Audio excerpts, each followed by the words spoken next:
across the UK, on DAB+, on your smart speaker, on your smart TV, and on your side.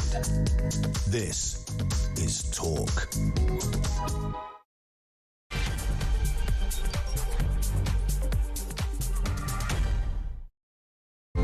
As we always seem to say, we are rammed to the gills at this end, as busy as it gets, so much to get through. Welcome to the home of common sense.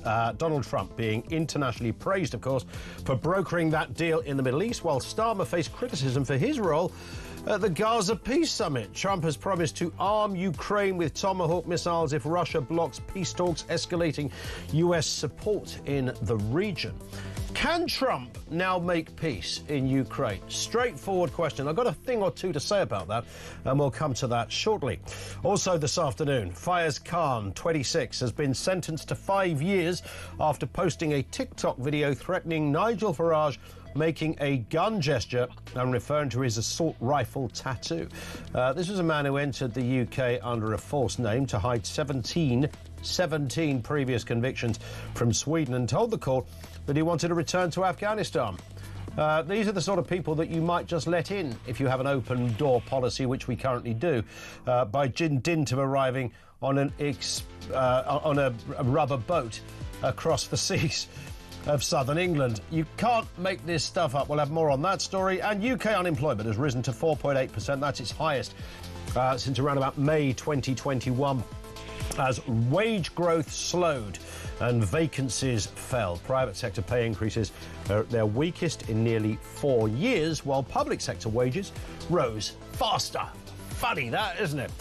We'll have more on that story. Everything you need to know, all the breaking news right here on Talk. 0344 499 1000. So here's the thing.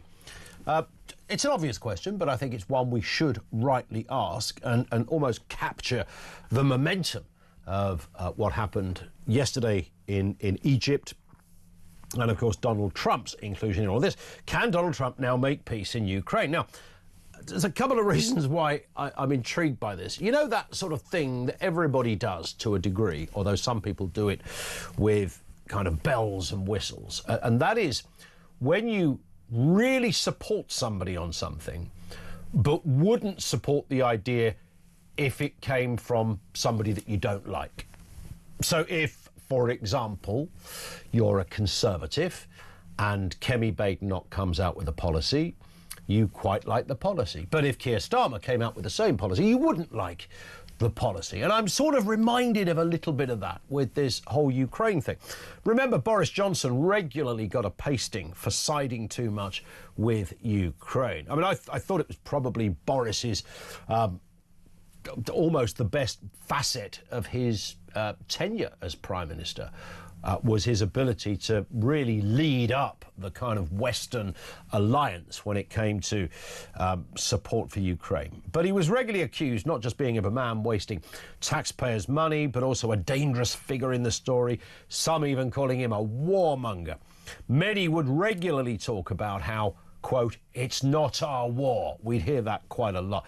It's half an hour away, mate. It kind of is sort of connected to us. Anyway, Sunak and Starmer, they kind of been accused of the same thing as well. Remember, it wasn't that long ago there was talk of the UK putting boots on the ground, and we had our phone switchboard absolutely rammed with calls saying Starmer's got a butter, it's not our war, stay out of it. Do you feel the same about Donald Trump, though? Because Donald Trump is preparing to arm Ukraine with long-range Tomahawk missiles. These things will take off a little more than just your ear rolls. I mean, they don't hang around your Tomahawk missile. He's turning his attention, of course, to ending the war with Russia. But will it stop the war or start another one? Let's have a listen to Mr. Trump talking about his own magic superpower. I remember Hillary Clinton during a debate, she said, look at him, he's going to go to war with everybody. And actually, she said, he's got a personality that's all about war. No, and my personality actually is all about stopping wars, and it seems to work. Seems to work. He's got a personality for stopping wars, but can he stop the one in Ukraine, or will he escalate it? We know, of course, that world leaders used the subsequent summit in Sharm el-Sheikh to back Mr. Trump to solve the conflict in Ukraine. But can he do it? He's meeting Zelensky at the White House. I mean, Zelensky's almost a lodger now at the White House. He's there so often. He's there again on Friday. The two leaders are due to discuss visions for how the long-range Tomahawk missile could bring Vladimir Putin to the negotiating table. I mean, that doesn't sound to me like the kind of thing that gets Putin to the table. Hey, Vlad, come to the table or we're going to blow your socks off, mate, because we've got big Tomahawks. And they came from Big Don over there on Capitol Hill. Is that likely to work? Can Trump make peace in Ukraine? It's kind of happened. We wait and see, but it looks promising with Israel and, of course, what's happened with Gaza. We know that is a big tipping point, and we are hopeful and all the rest of it. Can he do it with Ukraine? And is it still, should we still sort of take a firm stance against the Russians? There is that curious, but you meet people every now and again who are kind of Vladimir Putin super fans. I see them on social media, and you think, really? With what? Say again? Really? Yeah, he's good. He looks after his own, as Vlad. Yeah, murderous dictator as well. There is that. 0344 499 1000. Can Trump now make peace in Ukraine? Let's get a word on this story and the other big stories of the day. Giles Dilnot is back with us, editor at Conservative Home. Giles, good afternoon to you. Afternoon, Ian. Always good to have you with us. I mean, let's start then with this one. It is, of course, it was a pivotal moment yesterday. We know that. We had 65,000 Israelis celebrating hostage reunions. Trump's tough Middle East deals and pressure on Russia have won him, I think we could reasonably say, global backing. Could his bold leadership finally deliver world peace? There's the question. Let's have a listen to him speaking about the peace deal just as he achieved this in Gaza. Here he is. This took 3,000 years to get to this point. Can you believe it? And it's going to hold up, too. It's going to hold up. Okay, thank you. There it is. It's going to hold up, Giles. I mean, incredible moment, what everybody thinks of Trump, but can he carry it on? Well, look, first of all, let's just be clear. Without Donald Trump, we wouldn't have got to this point. So I think he does need, and if he needs a Nobel Peace Prize for it, which is what he wants, absolutely fine with me. I don't mind at all. He hasn't got peace. He's got a ceasefire, and he's got a deal in place. That's great. Anything to end this. There are some really important differences in if he wants to translate that to Ukraine. First of all, Hamas were completely weakened. They had understood that having hostages had now become less of a leverage and more of a problem for them. They were in a weakened situation. Israel, interestingly, given the Ukraine situation, which I'll come to, one of the reasons most people think Trump said, OK, that's enough to Netanyahu was that strike on Doha using a long-range missile. Yep. Now, he then said to Israel, OK, that you've just hit a US ally. That's not going to work well. And this process started. Now he's saying to Zelensky, let's have a chat about long-range missiles so that we can get Putin to the table. The circumstances are different because you've got to have players that actually see a ceasefire and peace as the end game. Putin's not ready for peace. We already know. We've already seen Donald Trump roll out the red carpet to Putin, and Putin talked the way he always talks and then went back and carried on as normal. Putin doesn't want peace unless it's peace on his terms, which is control of Ukraine. And he shows no signs of rolling back from that. So it will be very difficult. And then we come back to the same problem that they've got in the Gaza situation, which is who gives up what to whom to obtain lasting peace. And in Ukraine, that is a really big question. Ukrainians don't want to give up anything. Yeah. They tacitly understand, I think, behind the scenes that they might have to, but they're not in any mood to do this. And they can go back to Donald Trump after his humiliation of Zelensky in the White House and go, we told you the guy didn't want peace. And Trump is bound to say, you're right, I steal that for myself. But if Trump suddenly comes along with a load of Tomahawk missiles, I mean, the one thing that most people would suggest might happen is that you kind of almost begin another war. Well, it is part of a longer strategy of this existing war, which is to strike Russia at its oil refineries deep inside Russia. If you can break Russia's ability to export oil, and we know that the Chinese and the Indians are buying it, then they are in a parlous economic state, which they are already. But then you are into those circumstances, if Putin fell in Russia, if it all collapsed in Russia, what do you get next? I mean, some of the candidates to take over are possibly even more aggressive than Putin. I'm not saying we should keep him there. I've long been anti-Putin and sometimes been criticized for it. I mean, a very long time, saying, look, this guy is not what you think he is. But there is a concern that if he goes, there'll be a problem. But look, it's always been the case. He could end it tomorrow. Just has to stop. Yeah. Just withdraw his troops. Why is there I touched on this, Giles, just at the beginning, almost in passing. This, and you would have seen this quite curious kind of fanboy position over Putin, over the West, almost in support of. So you've got Brits going, no, I stand with Vlad. Zelensky is, and there's a lot to be said about Zelensky, and of course we know that, Zelensky is not Mahatma Gandhi, for goodness sake, and his journey to power isn't, wasn't via sort of a sense of iniquity, injustice, and a desire to put wrongs right, etc. However, it's curious that there is that kind of very pro-Putin group that exists in this country and elsewhere.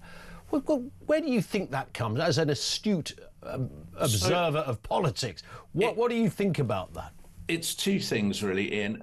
Partly it was a rub-off of Brits who liked the look of the MAGA movement. And I'm not blaming MAGA, but they liked that strong leader, looks after his own, domestically strong, and Putin is popular in Russia. I mean, big surprise because he controls all the media and everything, but he is popular in Russia.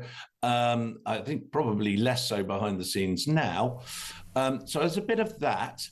And I think also it was a reaction, a pushback against sort of liberal Western values that were seen to be weak, that were a bit woke and all of that. I think there was an appeal there. I just never understood it myself. It seems to me transparent that the man is really bad news and has been for years. By the way, he hates Britain. He absolutely loathes Britain, partly because he was humiliated when he was part of the Leningrad KGB because they got blamed for letting Oleg Gordievsky go. I've just never bought it. I think it really is as simple as the kind of alpha male thing. Yeah. It is that, as big you dog. Said right at the beginning. Yeah, big dog. Yeah, he's tough. Doesn't take any prey. Brilliant, Doesn't like you, he'll smack you in the teeth. Fantastic. And then in a world where sometimes we look at our leaders and go, ugh, okay, not as tough as I'd like. Maybe. I see it. I just don't buy it. Would we want Vladimir Putin or Keir Starmer running our country? That's the question for the nation today, Giles. Or maybe... Well, I don't like the answer, but I go for Starmer every time. Maybe it's a question for another day. Let's go to this story. This broke in the last hour. The Afghan migrant Faiz Khan entered the UK illegally on a small boat. Just been jailed for 5 years after threatening to kill Nigel Farage. This was your classic kind of TikTok social media post. He was convicted at Southwark Crown Court, protested his innocence but was found guilty. Let's have a listen to Mr Farage speaking outside the court just an hour ago. This violent criminal, somebody with 17 convictions in Sweden, in 18 months' time he will be in this country living in a house of multiple occupancy or a hotel. He'll be free to walk the streets whilst his asylum claim is being judged. And the only reason we know about this guy is because somebody sent it to me on TikTok. And it makes me wonder, how many other MADA passers are there now in this country? Or will there be as the boats continue to cross the channel? It's a fair point, Giles, that he raises there at the end. But let's start with the wider issue. It's 5 years it's a 5-year sentence. He'll serve at least 50% of that, one would assume. But it is a conviction, and I think most people would say rightly so. Absolutely. It's incredibly important. I mean, I noticed this week Reform councillor got beaten up in the street because he's a Reform councillor. Let's just be absolutely clear. Nobody, no elected official whatsoever should be assaulted, threatened with violence. It's a crime and it should be pursued. It doesn't matter who they are. It really, really doesn't. So it's an important marker, and it goes to the wider issue. And this politically, obviously, Nigel will and just did raise is, what is he doing here? He's already committed one crime, which is coming here illegally. Mm-hmm. The whole point, really, of having a deterrent, and I hate to bang on about it, but it was a policy I ended up working on in the Home Office. Whole point of a deterrent is, if you come here illegally, you do not get to stay. Currently, people who line up to come across in boats know there's a pretty good chance that if they come across and get here, they will get to stay. Well, the difficulty, and that is a problem. Yeah, and the problem specifically in that area, Giles, as you know probably better than me, is that the minute you claim put in a claim for asylum, then any illegality, as it were, is kind of gone because you're now an asylum seeker. And you know, the government is saying that it is speeding up, but, you know, it's always boiled down to this process needs to take place extremely quickly, and it can't and it shouldn't. And boy, did we battle to try and we failed, by the way, I will admit that, tried to change it so that you couldn't, once you tried one method, you couldn't then try another one and then go, oh, I've just realized I was people trafficked or whatever. And you also have the problem, I have to say, of asylum tribunals that, you know, Home Office can say no up to 2-3 times, and you can still get it overturned by a tribunal. Yeah, extraordinary. Giles, stay with us. Giles Dilnot is with us, editor at Conservative Home, former advisor at the Foreign Office and the Home Office, as he just alluded to there. Let's talk about Putin. Let's talk about Trump. Can Trump make peace now in Ukraine? Is that really possible? The fact that Trump is talking about Tomahawk missiles, are you uncomfortable with that? It's the kind of language that, you know, people didn't like Boris Johnson when he kind of went anywhere near that territory. Not quite as powerful a figure on the global stage, of course. But can Trump do it? In the same vein, you are dealing with Putin, of course. It's a very, well, is it a different animal? I don't know. I mean, he was dealing with Hamas on the other side of this one. Your thoughts on where that can go? Is Trump the man that is going to, you know, ultimately bring us global peace? Do you see it like that? 0344 499 1000.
is United Kingdom? Behind you. Where? Oh, I'm here. Oh, there you are. Very good. Oh, stick kids coming forward. All came in like 20-minute notice. Oh, he's come up to speak and Trump sent him away. Others, and just so many others. And it's such a compliment to what we're doing, because what we've done is something very unique and very special. So it's perhaps the wealthiest and most powerful. Right, cut him now. Cut that. Across the UK, on DAB+, on your smart speaker, on your smart TV, and on your side. This is Talk. I'm bound to ask, by the way, just on the back of the Fayez Khan jailing 5 years for threatening to kill Nigel Farage in a TikTok video. Does that sound to you like, does that sound about right as a sentence? 5 years. Served maybe 2/3, but who knows at the moment what's going on with the Department of Justice.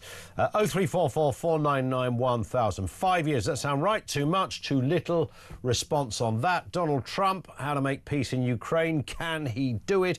And we've got Giles Dilnot back with us as well, editor at Conservative Home.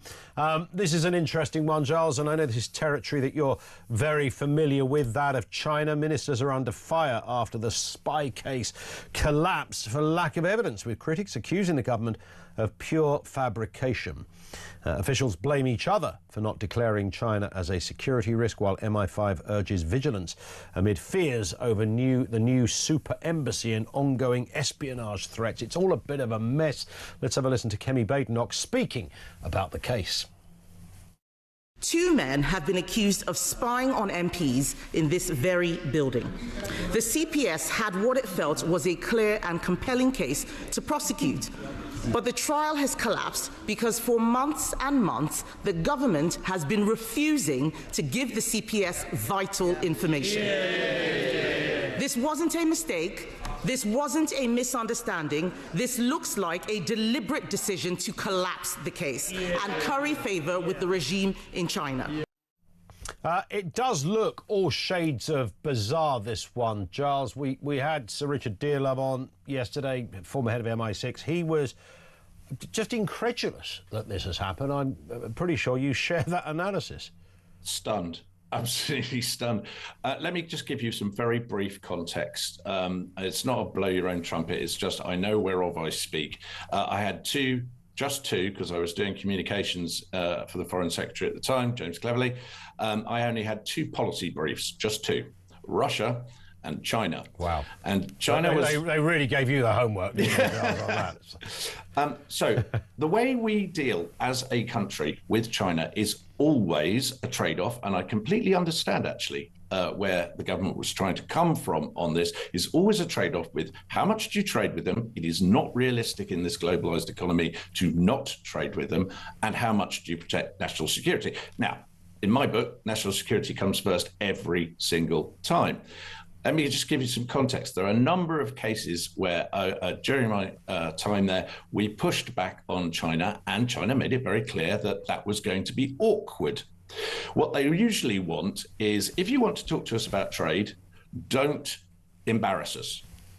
Embarrass us might be just saying things about things they're doing or calling them out for things that they have done.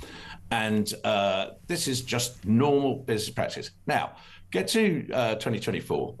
We've had Chagos handed over to Mauritius, an ally of China. Still don't quite understand why. Even though we were in negotiations with them, we just thought, no, that's not a deal we can do. The Labour government decided it would. On the embassy, it was explicitly linked by the Chinese to us. I was in the room when they did it, that if we let them have their embassy, they would let us repair ours in Beijing. It was explicitly linked, and they truly did not understand, and I kind of get that when you're a communist dictatorship, why local planning could take precedence over a government minister, and didn't understand why the Foreign Secretary, the British Foreign Secretary, couldn't put his thumb on the scale and just go, yeah, let it go ahead. And we said, that's not how our system works, and we can't do that. We learned from the Times that in terms of the application, which was resubmitted once Labour came to power, that they were given assurances that the application would progress. Wow. Again, China getting what it wanted in terms of things. Now, loads and loads of ministers, David Lammy, certainly, Rachel Reeves very quickly, Keir Starmer met Xi at the G20, went to Beijing. They want that trade deal. They need that trade deal. It's huge amounts of money we're talking about. I get that. But it seems either deliberately or just a set of extraordinary coincidences that in any set of things that would normally be awkward and frustrate dealing with China on trade, they are getting what they wanted. And in this particular case, it is just not tenable to say, and you've spoken to Richard Dearlove, there's another former head of MI6 who said so, former head of MI5, the former DPP, the former cabinet secretary have all said the evidence was there that at the time of these allegations, we had designated China a threat in certain aspects, certainly in the area of national security.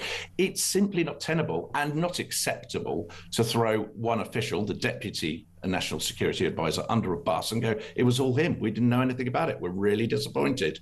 It doesn't make any sense. And we know that Starmer is going to go to Beijing soon. Let me tell you, if you do embarrass China and there's a trip planned, you will find that certain hiccups occur in the planning. Yeah. It works like that. That's exactly how it works. The question is it deliberate or is it negligence or is it just, I just cannot explain it.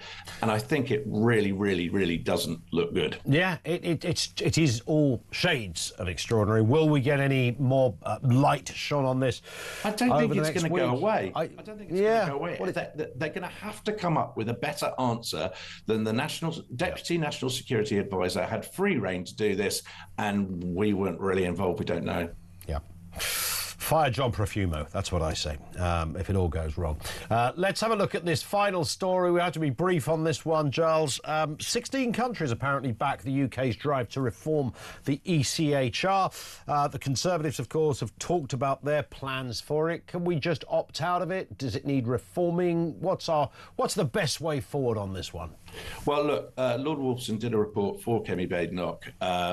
They thought about it very carefully. There are still challenges and obstacles, but it does not surprise me that there are other countries who have seen the same that we have. The ECHR is not operating in the way that it was designed. It's extremely old. It was there to deal with a refugee crisis post-Second World War, and there has been an awful lot of mission creep. Can you reform it? Well, go ahead, let's try. But in the end, it becomes like the same thing that happened ahead of Brexit, whereas people, okay, let's try and reform the system so it actually works for us.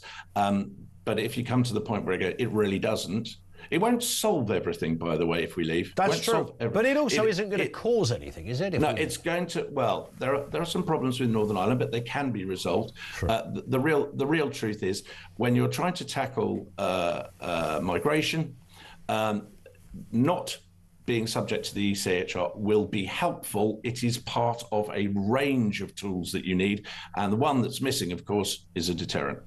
Giles, on that point, always fabulous to have you on. Thank you very much indeed, Giles Dilnot, editor at Conservative Home, former senior special advisor at the Home Office and also at the Foreign Office as well. Thoughts on what he had to say, ECHR, Nigel Farage, that prison sentence, and can Donald Trump make peace in Ukraine?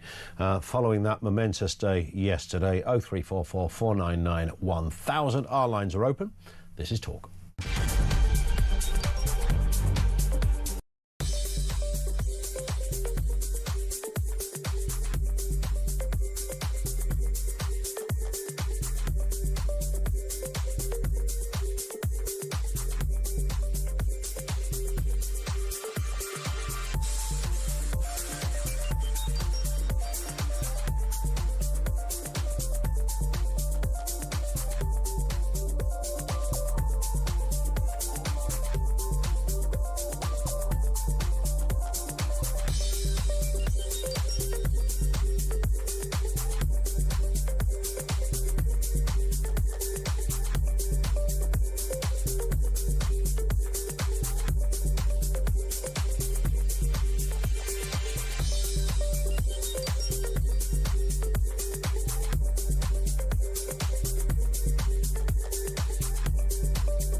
across the UK, on DAB+, on your smart speaker, on your smart TV, and on your side. This is Talk. 25 to 2. We'll go to some calls and comments with you shortly. I mean, so much stuff to look at here on Talk. I mean, the big story, of course, it still echoes from that incredible day yesterday as tens of thousands of Israelis celebrated hostage reunions in Tel Aviv. The world watched Trump broker Middle East deals and ramp up pressure on Russia over Ukraine with promises of missile support. Now, after securing releases and showing tough leadership, many now back Trump's bold approach. Could he be the one to finally bring global conflicts like Ukraine to an end? Is that possible? Let's firstly speak to Audrey McAlpine, journalist joining us from Tel Aviv. Audrey, good afternoon to you. Good afternoon. Lovely to have you with us. I mean, we can't really overstate, can we, just how incredible that moment was yesterday. And, you know, it was powerful. It was long overdue. We were all delighted to see it happen, and we mourn and we feel sad for those that have lost their lives and perished. But it was a point where we think it's not been like this for a couple of years. This is incredible. Trump, love him or hate him, has a kind of interesting personality that seems good at just waving that big stick and making people do stuff that they've dilly-dallied with for years. So he's a strong guy. Can he use this power, this charm elsewhere is the big question, Audrey. Well, ultimately, it's Putin who can end the war, and he's only going to do that when he's staring down the barrel of defeat. But I do believe that Trump can force him to stare down this barrel, and it's not a question of diplomacy, right? We've seen since Trump took office, he's attempted diplomacy with Putin, but it has not worked. We saw that culminating with this visit to Alaska. But what he can do is force his hand militarily and possibly economically. I don't think one alone will make Putin do that. For example, I don't think just strong sanctions on their own will force Putin to the table. But militarily, of course, if his military is losing, there's not much that he can do. And we're seeing that now with this question of Tomahawk missiles, these long-range missiles that could potentially hit areas like Moscow or St. Petersburg, but would ultimately, of course, be headed towards Russia's infrastructure or oil infrastructure, an infrastructure that feeds the front line. But whether this is just a bit of a threat from Trump, whether he would actually give Ukraine the intelligence to use that, that is the big question. There was an article in the Telegraph how Trump might be perhaps picking up a big stick instead now if he did give them the capability of using these Tomahawks. And it's just one brick in the house, the Tomahawks, but it alone would not, of course, end the war, but it's the right direction. And of course, as you rightly alluded to there, Putin isn't the kind of man that's just going to stick his hands up and go, "Oh, guys, I'm sorry, I got it wrong. You're right all along. Here, have some land back." That's not going to happen. Whatever the choreography, as it appears to me, and I'm sure many others, Audrey, is that whatever move Putin makes, he's got to do that in a way that looks as if he's not conceding to anything. That's important for his own politics, for his own image, for his own power back home, I guess. It is. That's the one thing. That's the one way to get to Putin. He does not want to be defeated. He can handle civil unrest within his country. We've seen that. They're very quick to silence any opposition. They can even handle a recession in their economy. But defeat, military defeat, is the one thing that he won't allow. So we have to, he must be forced to face the prospect of a military defeat. And Ukraine alone can't do that. But perhaps with U.S. backing, if the U.S. said, we will give you all the military might that you need to continually hit Russia where it hurts, to slowly sort of strangle their supply line to the front line. And it won't happen overnight, but it could happen over a period of many months, for example. That would be the way to force Putin to the negotiating table. And people have been telling Trump this since the beginning, and I think he thought he could negotiate with him, but it proves that he that this is the only way. The only way indeed. Audrey, thank you for your time. You stay safe. Audrey McAlpine, journalist based in Tel Aviv, on that issue around what Trump might do. Will Putin respond? Could it be positive? Could there be peace?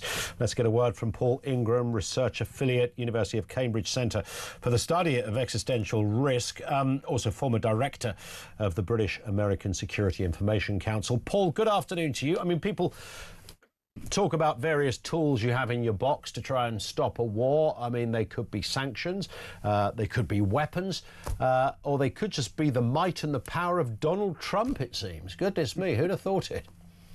Well, indeed, who would have thought it? But Donald Trump's signature here is one of bombast and of threat.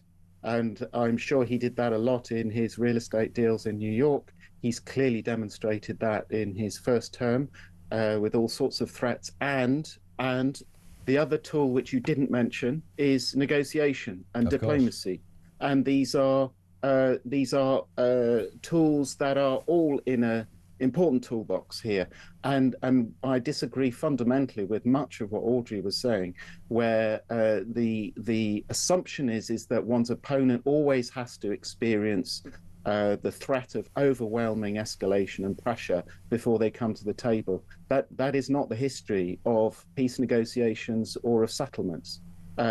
Generally speaking, the history of settlements comes about when people start to listen to one another.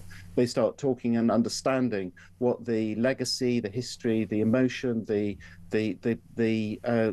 desire for revenge that has driven so many of the conflicts around the world. Yeah. I mean, in terms of what Trump is now saying, Tomahawk missiles and the like, and of course, Trump plays a curious game. I can never quite work out, Paul, whether this is because he's a genius and this is all strategic, or whether he just kind of thinks on the spot and says, well, you know, yesterday I thought this and now I think this now. And we had this odd kind of toing and froing where he appeared, and we saw the dressing down that Zelensky got in the Oval Office, and Putin appeared to be his best friend, and then that kind of now swapped around, and then it swapped back, and now it's back around again. I mean, it's a little bit mad, to coin a phrase. It might just work. There might be something within that, this bombastic, I think was the word you used, approach that he has to negotiating. I mean, it's certainly unconventional. He speaks like few other world leaders. Could he just be the one that Putin will listen to? There is a certain synergy between those two men, curiously. Yeah, Putin is listening. Putin is definitely listening, and this is a good thing. And I think Trump's inconsistency can throw a negotiating partner, ally, or adversary off their confidence, and that can, in a sense, break a logjam. It's also highly dangerous. I mean, you mentioned Tomahawks at the beginning.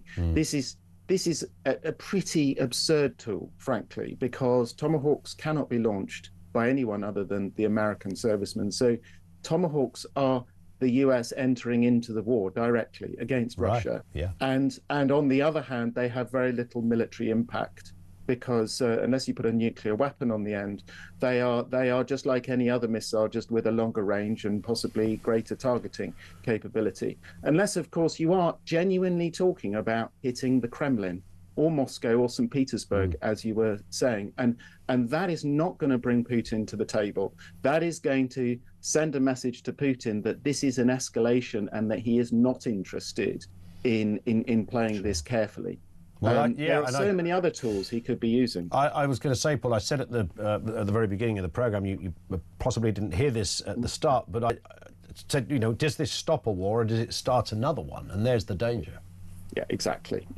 And you know, there is certainly a strategy, one could call it, of escalation in order to de-escalate. We would constantly be accusing the Russians of just such a strategy for 10, 15 years over the 2000-2010 period, and the Russians would deny it. But actually, this is exactly what Trump is doing. He is escalating to de-escalate. In other words, escalating to scare the opponent so much that they capitulate.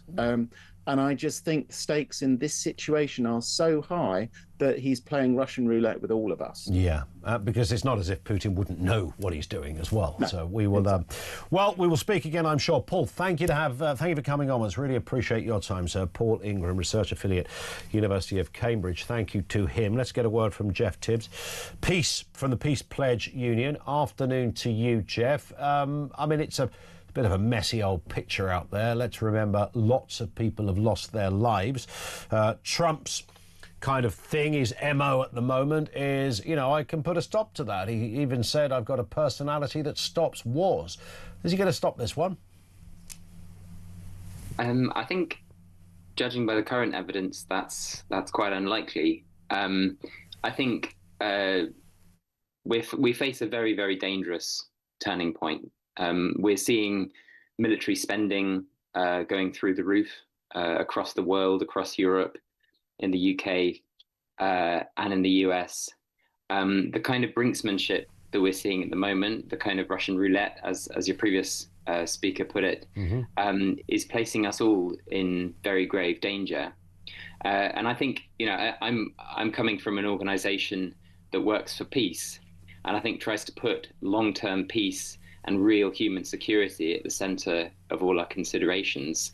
And it's very clear that Donald Trump is not on the same page. He's endangering us all by provoking this global arms race. He should be your patron, shouldn't he? He's just brokered the biggest peace deal in contemporary history. I think that's should be your hero, Jeff, over there at the Peace Pledge Union. I'm surprised you haven't got a picture of him on a flag behind you. Let's be very clear. Donald Trump is one of the perpetrators of the genocidal war in the Gaza Strip. Donald Trump, along with his predecessor Joe Biden, and of course the Israeli government, have been carrying out a genocide for the last few years. The fact that he's decided one fine morning to put a stop to it precisely illustrates his culpability, because somebody needs his to put, predecessor could have done it at any point in the last few years with the leverage they have. I don't think it would be unreasonable to say, Jeff, that shall we say, the toings and froings, lethal or otherwise, on the West Bank and in that neck of the woods way predate Donald Trump. I think we can all agree on that. Of course. And he's come along and solved it. And I also don't, please don't get me wrong, I welcome the ceasefire. It looks to be very fragile right now, given the latest news. But I think everybody who has been concerned for the plight of people in Gaza, the plight of captives, both Israeli and Palestinian, over the last few years, will welcome the fact that bombs are no longer falling. But I don't think that should allow the people who have been facilitating, enabling, and perpetrating this war for the last few years to be let off the hook. And Donald Trump is among them. You're talking about Hamas there, of course, and you know they would say, well, hang on. I mean, some people say Israel are the perpetrators. Some people say it's Hamas. Some people say never the twain shall meet. Regardless of where one comes down on this, wars are ugly and they're unpleasant, and we all wish they didn't happen. But if they are going to happen, our next wish is that they stop quickly. This has gone on for way too long. He made it stop. He clearly did. Can he do it with Ukraine? It's unconventional. I get all of that. It's unconventional. It's not how you'd write it if somebody said, right, you are now the United Nations war solver. You wouldn't say, right, let's find this big old bruiser with a big mouth, get him to sort it. That wouldn't happen. But it did happen, and it seems to have worked, early days as it is. I think the piece of the puzzle that's missing there is that the United States has obviously has not been a neutral party to the war in Gaza. It's been supplying weapons, it's been providing diplomatic cover and impunity for Israel. Well, you are fighting a medieval death cult that is a broad danger to planet Earth, aren't you? So, yeah, I mean, but they're not supplying Hamas with weapons. That's the difference. Well, thank goodness for that. And the destruction, the destruction caused by the Israeli government has obviously been on an astronomical scale, and so I think, what we're seeing now is we're seeing the West, I suppose, and particularly the United States, breathe a sigh of relief and try to sort of wash its hands of everything that's happened. And I think the problem with that is it won't achieve lasting peace. Obviously for real peace to be achieved, the people in the region, both Israelis and Palestinians, have to have a voice in it. They have to be consulted. And this seems to be a peace that is not addressing the underlying causes of the conflict and is frankly being done over the heads of the Palestinian people. It's frankly slightly colonial the way that it's being conducted. I think everyone recognizes the real peace negotiations need to consult everyone involved and need to have those difficult conversations, bringing both sides together. Jeff, let's just have a listen to the Prime Minister Keir Starmer. He said this in the House of Commons just a few moments ago. Words I have longed to say in this House for a very long time. The surviving hostages are free. Yeah. The bombardment of Gaza has stopped. Yeah. And desperately needed aid is starting to enter. Yeah. As a result of the peace plan led by President Trump. We have the chance, and it is a chance, to bring a terrible chapter in history finally to a close. Just your response briefly, if you would, Jeff. That's the British Prime Minister, a Labour Prime Minister, congratulating, if you want to put it that way, but acknowledging that this was Donald Trump's peace plan. The trouble is that it was also Donald Trump's war, and it was Joe Biden's war for him. So it's a good thing that the ceasefire has come along. But if it's a ceasefire that doesn't address the underlying causes of the conflict and that fails to hold those responsible for the war to account, then it won't achieve peace in the long run. Okay. It's fantastic. It's fantastic news that the bombs have stopped falling. Yeah. But Donald Trump could have stopped this war from the first day he was in office by withdrawing arms, by withdrawing diplomatic support for the perpetrators of the genocide, and he didn't do it. And of course many people would not see it as a genocide, Jeff. I say that only for balance. Thank you, Jeff Tibbs, Peace Pledge Union. I know that is, it's become a meme and a thing.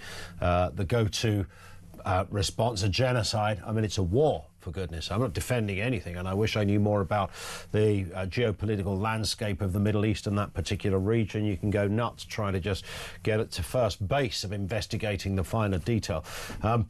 But as my old nan would say, give peace a chance. She said that before John Lennon nicked it, by the way. 0344 499 1000.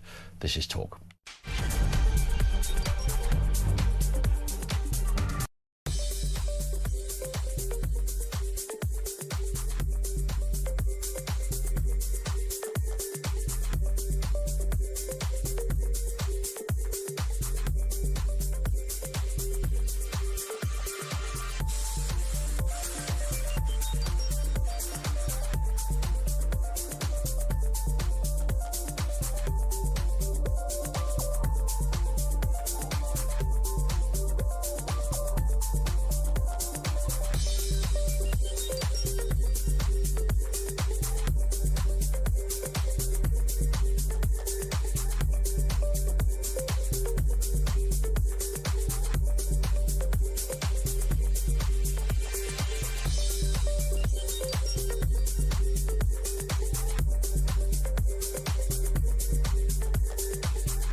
Where's the United Kingdom? Behind you. Where? Oh, I'm here. Oh, there you are. Very good. Oh, stick kids coming forward. People all came in like 20-minute notice. Oh, he's come up to speak and Trump sent him away. Others, and just so many others. And it's such a compliment to what we're doing, because what we've done is something very unique and very special. So it's perhaps the wealthiest and most powerful. Right, cut him now. Cut that. Across the UK, on DAB+, on your smart speaker, on your smart TV, and on your side. This is Talk. It is Talk 522. Let's go to Nigel in Portsmouth on Trump. Nigel, what have you got for us? Hello. Hello there, Ian. Great show as always. Thank you. I remember speaking to you when it was about a year ago when Biden was definitely going to stand and saying, you know, this is a joke. This is a joke. I know that I think Trump is too old. However, he's the only person really, or the only sort of president or presidential candidate in recent years who wants peace. He doesn't want more war. He wants peace. Like him or loathe him, I know he's very, very unconventional. He's not remotely diplomatic. Yeah. The previous contributor there, Jeff, basically blaming Israel for everything, blaming America for everything, not even a jot of recognition about the genocide that happened on October the 7th. Nope. Not a jot. And that's supposed to be wanting peace. And that just, it was so frustrating. It's as if he's just bought peace, and there's always oh yeah, he has, but, oh, he's bought peace, but this, or but that. He's bought peace. I know it's an uneasy peace, but for me, it's the best bit of diplomacy since Tony Blair's Good Friday Agreement, which I know, again, Ian, is an uneasy peace. You and I are both roughly the same age. We grew up where pretty much every night on telly, on the news, Trevor McDonald would be there saying, there's been a bomb attack. There's some riots. There are some petrol bombs being thrown at the police. Yep. Every night. And he brought peace to that area. I can't see there being sort of some, until there is genuinely a two-state solution, which the Palestinians have been offered many times, until there is a genuinely two-state solution, unfortunately, I think this will continue. But there must be some recognition by these kind of Corbynites, because you know that last chap who was on, you know he absolutely loves Jeremy Corbyn. Loves, there has to be, of course. I think he's a Sultana man. Of course, but there has to be some recognition in that what Trump has done is remarkable. It's remarkable, and I don't think everybody has to recognise that, don't they? Of course, it's incredible. Can he bring peace to Ukraine? Yeah. Okay, if he can't, no one can. And I mean that. I just look at him, look at the way he operates. If he can't I can't think of anyone else who, because... Yes, who would that person be? If you said, like, who is the person that could alternative? Trump didn't work, who else is going to work? And you're absolutely bang on, Nigel. They don't exist, I think, is the answer, and that's an extraordinary place to be. Listen, Nigel, I've got to move just to get more comment in before the news. Thank you, though. Cracking call to start with. Nigel in Portsmouth. Let's go to the other subject we're talking about. Billy who's in Denmark, actually, on the west coast of Denmark. Good afternoon to you, Billy. Reference Nigel Farage and the man that wanted to kill him. Yeah, good afternoon, Ian. Great show as always. Thank you, sir. Is he not wanted, this lad, is he not wanted in Sweden for crimes committed? Probably. So, he's an all-round wrong-un, I think, this guy. Well, why could we've got an extradition treaty with Sweden, so why not send him to Sweden? And then Sweden and Denmark and all the Nordic countries are extraditing to Afghanistan. And I know that for a fact, because it's in the news here all the time. Sure. So kick him back to Sweden and let Sweden deal with the problem. It's the story. I guess he's got to do his prison sentence first, right? Well, of course, which is a joke in itself, the prison sentence for that. That amount of time for threatening to kill a prominent politician. Yeah. Again, because that's a kind of an additional agitating factor, isn't it? That it's not that a politician is any more special as a human, but there is something about essentially, an attack on democracy. We saw it with Joe Cox and we saw it with David Amos. And sadly, there's been others. Billy, thank you very much indeed. That's Billy in Denmark. 5 years. Brad says, is 5 years long enough for threats to kill? I think it probably is if 5 years was served. This automatic reduction policy is absurd. Any reduction should be reserved for genuine, demonstrable, exceptionally good behaviour. Although many people pointing out that absolutely should be sent back to his country of origin afterwards. More comment on that. 0344 499 1000. Headlines, 2 o'clock.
Across the UK, on DAB+, on your smart speaker, on your smart TV, and on your side. This is Talk.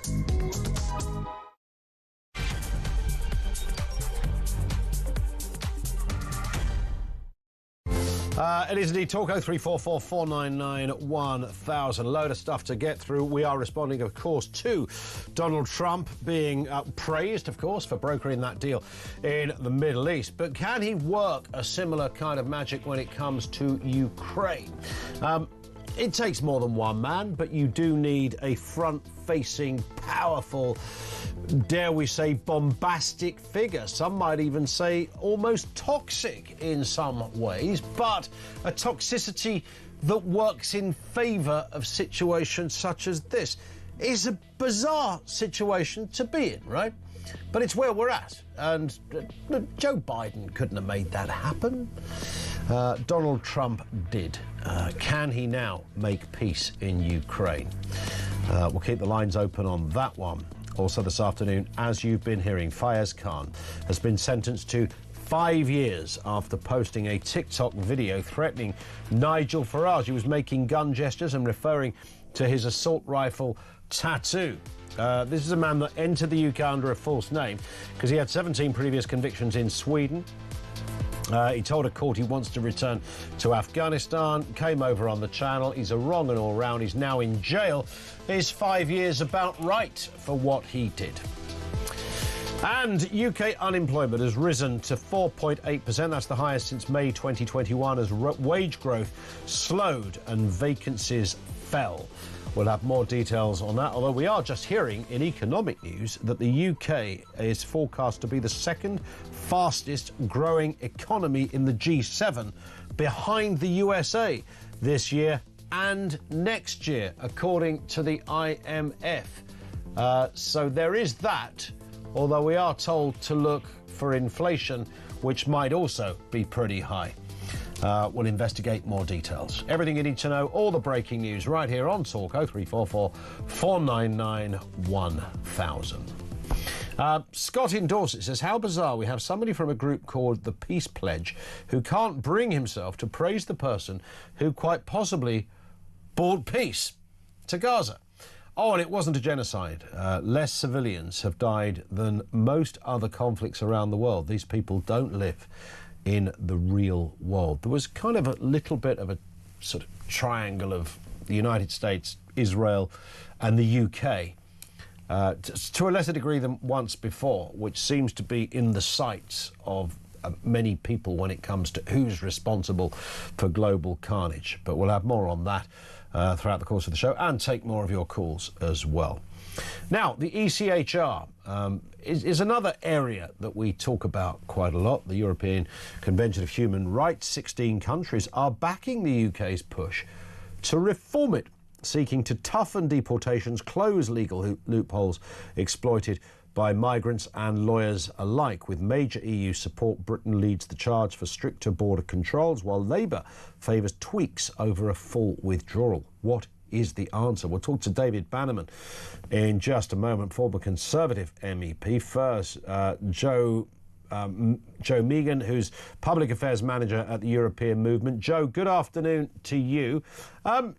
I mean, most countries around the world are not in the ECHR, seem to get away with it rather well. Why can't we? I mean, most countries around the world are signatories to some form of human rights deal. I mean, just comparing us to other countries around the world, do we want to think of how we led with the creation of the ECHR? It was an idea of Winston Churchill post-war, created by British lawyers. Is this something we want to step away from and move away from and move towards UN very limited human rights laws? Or... Well, we could have the same, couldn't we? Really, we just make our own on that. I mean, you don't have to be subscribed to the UN or the European this, that, and the other. You just make a bunch of laws that are pretty much the same. Just get rid of the bad stuff that's standing in the way of common sense and logic. I mean, what is the bad stuff that's standing in this? Well, if you can't kick a wrong and out your country, then that's the bad stuff, right? If it is the ECHR that's stopping it. Well, this is my argument: is that it's not the ECHR. The ECHR provides, vital safeguards for the person against the state. These are not. These migration examples that are pulled up are things that are dealt with in domestic courts as well. This is domestic interpretation. This isn't necessarily any decisions that have happened in Strasbourg or by... No, that's true, but they are often, a lawyer will put forward Article 8, whatever, of the ECHR and say, this is a reason my client cannot be deported back to wherever, and that will hold sway in a court, and we've seen that happen many times. It's those areas that seem to be the kind of sticking point of where that rule or that element of that rule is, right? In the UK has been very clear, firstly in 2012 with the Brighton Declaration under David Cameron, and again in 2022.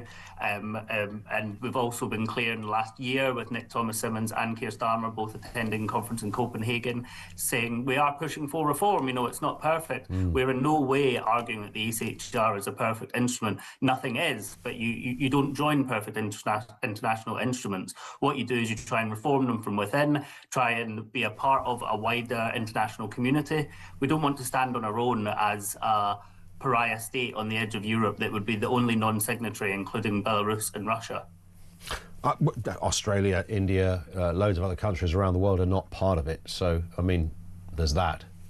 They're not part of the ECHR. They are part of generally sector-specific areas like the United States, Canada, Central America are signatories to a similar human rights. But would it not be reasonable to go, do you know what, this has been there like 100 years almost, and, Churchill had a hand in it, bit of an urban myth that it was kind of his deal or our deal, but he was certainly influential. And here we are years later, we're in a very different world, Joe, from where we were back then. Absolutely, it served its purpose, but we would be better with an autonomous regulation. We could literally mirror all the best bits into domestic law, could we not? I've heard this argument, but I'd be very interested to know people making the argument which exactly, parts of the ECHR they take issue with? Is it, you know, prohibition of torture? Is it a right to family life? Is it a right to privacy? You know, what is the sticking point of the actual ECHR? I mean, right to family life would be an interesting one. I don't think anybody's going to, you know, grumble about torture, but I mean, that, you know, there's already various offences that cover this stuff anyway. But if it's a right to family life, if you have done something terrible in this country and you are precluded from being deported because somebody has utilised the ECHR right to a family life, then clearly that is a sticking point in the law, where the spirit of the law, as it was previously written, is now being used in a way not imagined back in the old Churchill days. Would that be fair? Yes, possibly. But I mean, if you look at the 16 countries who have joined Britain in asking for reforms of the ECHR, is specifically targeting its interpretation and how we move forward interpreting things like the right to a family life. At what point do we take the rights of the state to deport criminals and wrong-uns, as you described them, versus the right to the person to have their family life? On that point, Joe, great to have you on with us. Thank you. It is of you, Joe Megan, Public Affairs Manager at an organisation called the European Movement.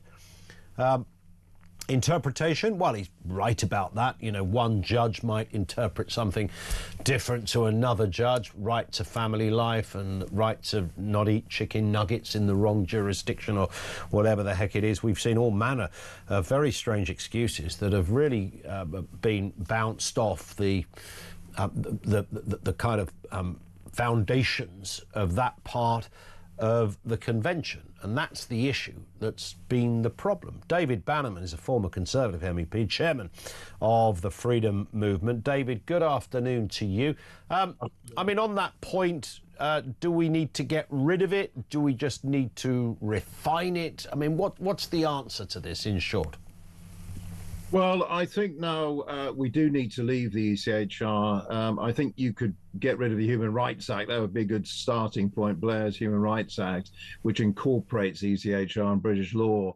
But the ECHR, I mean, it's very interesting. The Lord Wolfson report for the Conservatives, I mean, he ends up saying that it imposes significant practical limits to control of our borders and many other areas. It has tentacles which have gone way beyond the original plan and the original convention. And I think that is the problem.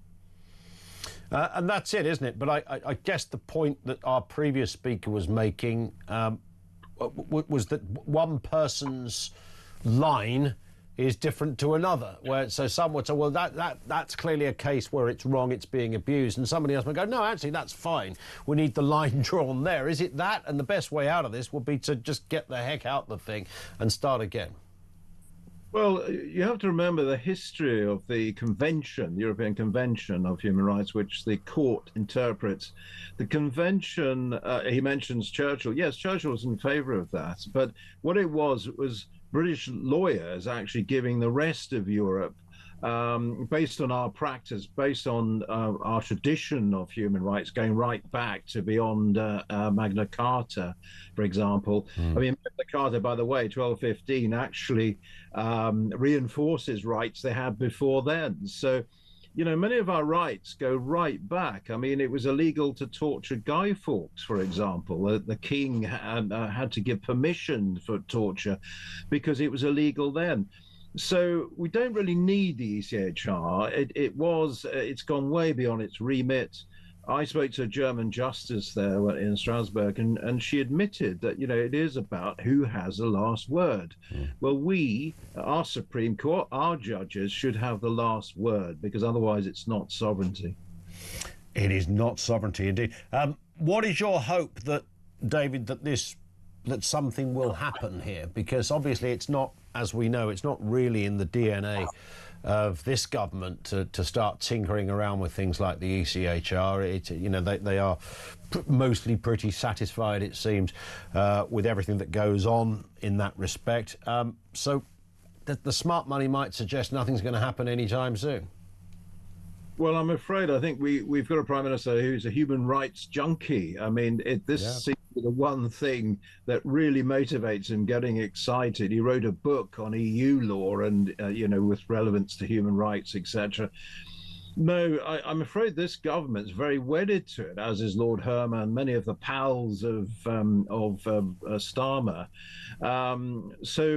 But progress, I mean, reform, the EU, many of the EU nations, Germany, France, Italy, Poland, are talking about reform, but it has to be unanimous on the ECHR, is my understanding. And that does sound incredibly difficult to actually enact that. So I don't have a problem really. I mean, I thought about it. I wasn't, driven to leave just for the sake of it. But I think we've got to a point now when senior people have changed their minds, like Lord Wolfson.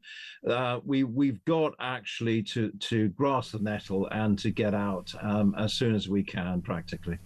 David, thank you for your time, sir. Really appreciate that. David Bannerman, former Conservative MEP, chairman of the Freedom Association. Thank you to him. 0344 499 1000. It wouldn't seem illogical to me. It's interesting when you look at when an agreement like this was signed. I think it's just past its 75th year or 80. I think 75th. I think. Yesterday we had Sir Richard Dearlove on the programme, former head of MI6. And I didn't realise this, but he happened to drop in a rather splendid factoid that the Official Secrets Act was constructed in, was it 1911, and hasn't been touched since. And you think, really? What, in the world we currently live in, with the expansion of how countries and organisations do business and freedom of speech versus, your right to retain decorum and secrecy, in this case, in the workplace, and social media. I mean, blimey, the list goes on. And it hasn't been revisited in all that time. I mean, maybe that suits the status quo most of the time, and I would imagine it's still fairly rare that the Official Secrets Act is kind of breached by a domestic employee of the state to a degree that it requires ultimate action, which could be a court case and a prison sentence ultimately. But it just on the face of it, I thought, well, really, like over 100 years they haven't done anything with that act. It's remained as it was then, over a century ago, coming up for a century and a quarter. And similarly with the European Convention of Human Rights, you might think by now it's just by dint of time it must be due for a revisit, if nothing else. Stephen is in Hertfordshire on the ECHR. Stephen, what have you got for us? Good afternoon. Oh, hi, Ian. Hi. Yeah, I want to be in a what did he call it? Sorry, I forgot. Box, boat, no, dream world, no, another country. In a pariah state. Okay. Yeah, I want to be there, because if that means that we can get rid of criminals, rapists and murderers and send them back to where they came from, I'm all for that. 100%. And I just feel that the lawyers, they want to keep it, because if they don't and they get regarded as a pariah state, they'll be shamed when they go to their conferences with other legal people in Europe, and it's like, they've got to keep it to keep their sort of, their sense of pride. That would sound reasonable. Do you think? Yeah. Do you think? Well, we've got 16 countries that apparently back the idea of, I don't know, looking at reforming the act rather than getting rid of it. Yeah. Well, I think that might take a long time, and it'll be very complicated. And I think probably at the end of it, it still won't work properly. I mean, I just think we just got to get rid of it. It is tricky, isn't it? Because the thing is, I think we can make. I mean, I can't understand why we can't make our own law. I would have thought, that would be very easy. But, the only thing our last guest said that I kind of, previous to last guest, said that I sort of agree with a bit, and that is that how do you decide what are the good bits, what are the bad bits? Because you could have two different people, both equally qualified, who have very different views about the same thing. Stephen, thank you very much indeed for that. It's a bit of you where you think, you know, when the guy I spoke to from the European movement said, well, you know, I think we'd probably keep it. It's, you know, you could end up with a, you know, almost like a rogue state with no basic fundamental rights for anybody. Well, I don't think anybody wants that. And that's when you kind of do that. And this is where you have to be really careful. So you look at Donald Trump. That's where I was trying to go with this. Look at Donald Trump and go, if he was the president and he was in charge here, he would go, the guy that had the chicken nugget defense, sorry, pal, you're gone. All right? There's no two, that ain't happening on my watch. You're not going to come up with a daft, stupid, mucky defense that's taking the pee out of our system, out of our people, and out of our taxpayers by saying, I can't go back to, what country? Was it Albania? Because they don't serve chicken nuggets. And I love a chicken nugget. And the kid wanted his nuggets or his son wanted, whatever the hell it was. That's when you feel you need a Trump character. However, do we want a leader that makes autonomous decisions like that? I mean, they do that in China, in North Korea. That's how it works. So you have to be kind of careful. But I can see how seductive it is. By the way, and Trump can't quite do that either. But it sounds sometimes if he gets very close. 0344 499 1000. More from you on the way. This is Talk.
Where's the United Kingdom? Behind you. Where? Oh, I'm here.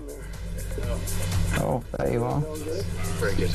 Oh, stick kids coming forward. People all came in like 20-minute notice. Oh, he's come up to speak and Trump sent him away. Others, and just so many others. And it's such a compliment to what we're doing, because what we've done is something very unique and very special. So it's perhaps the wealthiest and most powerful. Right, cut him now. Cut that.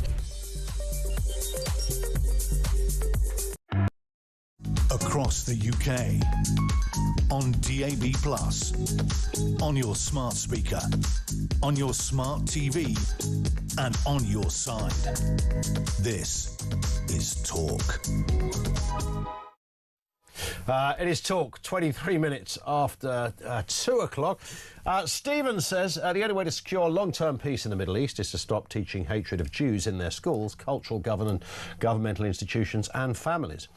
It is that simple, but an enormous task. You might think it would be that simple, wouldn't you? One from Ivan. He says, does Jeff Tibbs have the answer? As usual, blah, blah, nonsense, rubbish and platitudes. Well, President Trump, no one has ever done this. Typical extremist view that it's the West's problem. No blame on Hamas. Clearly doesn't know what the meaning of genocide is. I'm not seeing this misguided fool talking about the genocide in Africa that may be on hold now. Bang on. Yeah, it's kind of spot on. It's like, look around the world and, you know, find a load of... No one is perfect, and we've all got skeletons, and, you know, the decisions have been made that sometimes are hugely regrettable. Everyone knows that. But the worst regimes, the really bad places, no human rights thing, you know. These people never talk about that. They like talking about the United States, and it's sort of a supreme act of self-flagellation, because it's like they're talking about their self. You know, I live in the West, we are the bad people, over there, they're the good people. No, that's a medieval death cult that blow people up, that stick dynamite up their jacksie for fun. They do that for a giggle on a Saturday afternoon in a kind of amphitheatre of dictatorial doom, and just those responsible. That's how they roll and run, and then say God allows them to do it. They'll stick a bomb on a tube, a plane, in a building, wherever you like. But they're the good guys. Let's go to Andrew in Hertfordshire. Reference peace. Can Trump do it in Ukraine? Andrew, what do you think? Good afternoon. Good afternoon. Look, he's done well. We know that Hamas cannot subscribe to this because they won't surrender, and you can see them executing people in the street. No one talks about it, like you've said. Yep. Trump cannot do anything in Russia because the person that drives peace in Ukraine is Putin, and he will never surrender. Mm-hmm. So it's not within Trump's ability to get peace there. The only person that needs to act is Putin. He needs to act like Hamas and surrender, and he'll never do that. So what is is there anything he can do? Because he must know when his head hits the pillow, he goes, right, the criteria is I can't appear to have lost, I can't appear to have given in, I can't appear to have conceded, but I've got to try and stop a war. So how do I do that? This is that whole kind of 4D chess thing that people keep alluding to. What's the option if that is your criteria, Andrew? Well, you just look at why Hamas gave in the end. The hostages became a burden, and the IDF surrounded Gaza City. If he ships those Tomahawk missiles to Ukraine and they can strike in Russia, that forces Putin's hand. So it forces his hand, but how does he do it without losing face? That's the thing. Hamas, you're very good here. Hamas are going to have to surrender and give up their arms, lose face. Putin will have to lose face. There's no way out of it. So right now, that's the thing, isn't it? Because that's the one thing he can't do. That's like his red line, isn't it? Yeah, so think about it. You remember that film Catch-22? Yeah, well, the book. If you fly 25 missions, you can go home, but you couldn't do that. You'd have to be mad, and no one mad could fly. Or the fact that you knew you were mad meant you weren't mad, right? Yeah, exactly. But I love that. He has to surrender. Hamas have to surrender, give up everything, seal all the tunnels, and move on. They're never going to do that. Yeah. This is the problem. In the end of the day, the IRA never surrendered. They just moved on to actually becoming core criminals now, in trafficking and extortion. That's there it what is. they do. Andrew, your phone line literally broke at the very last moment there, but great call to start with. Thank you. Love the Catch-22 moment. Sean's in Northampton. Is Donald Trump the man to make this happen, Sean? What do you think? I think he's perhaps the only one possible to make it happen. I think what Donald Trump has done is purposely demonstrated to all the other Democratic leaders how weak he thinks that they've become. And he's done that by just going into the states, using their own constitution. People keep referring back to our own, but using their own constitution to do what he felt his country wanted. by getting rid of all the immigrants. But if I could just say very quickly there, that your last call and the last question you asked about Putin. Yeah. Now, I don't know if I'm being naive, but Putin's taken 3.5 years now, and he still hasn't taken the eastern side of Ukraine.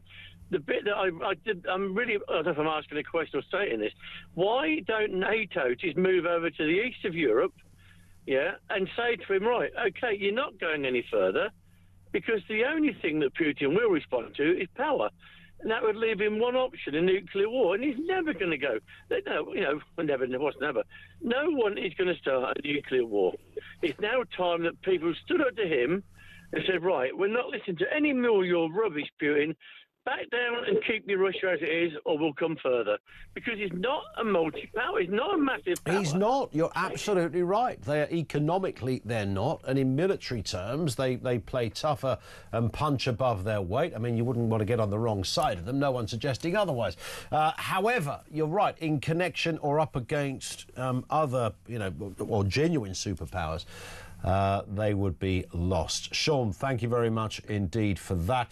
Elsa says, reference Gaza genocide. Has everyone forgotten that Hamas made it almost impossible for Gazans to leave the area in many cases? They have every interest in keeping them hostage, and they actively prevented Gazans from taking refuge in tunnels. I honestly believe people have lost their minds and thrown all logic out of the window. There is no genocide, no starvation, other than what Hamas has orchestrated. I heard a new restaurant opened in Gaza the other day called Nova. Hamas should be charged with genocide and starvation of Gazans. Israel is being blamed when we know who is responsible. I don't know whether that... I think somebody mentioned that on social media. It sounds like a kind of internet rumour. I think we'd all, for obvious reasons, like to think that isn't true, but hey, we are talking about Hamas-run place here. Who the heck knows? 0344 499 1000. And this from Hills in Southwest Wales. Ian, being a little clinical, do you think traitor Starmer is trying to change the ECHR because parts of it would stop him imposing mandatory digital ID on us? Good point. By the way, I keep looking at the whole digital ID thing. And, is it does this come from the United Nations talk about in their sort of latest aspirational list that they don't mention digital ID, but I think everybody on the planet should have identification, which of course is interpreted in some respects as a really good thing. People who are anonymous figures, who have no rights at all, who lived in a hellhole in some dictatorship in South America or in the continent of Africa or some distant island off Australia. Everybody should have the right to an identity or something like that. That sounds really nice, doesn't it? That sounds really lovely. Wow. We all get an identity, even people who previously couldn't have imagined it. But of course, it could be interpreted as, the only way to do that in the 21st century is digital ID. If Labour don't win the next election, then Reform or a party like that wouldn't have digital ID. They'd get rid of it. I would assume Reform would. So there'd be nothing to worry about.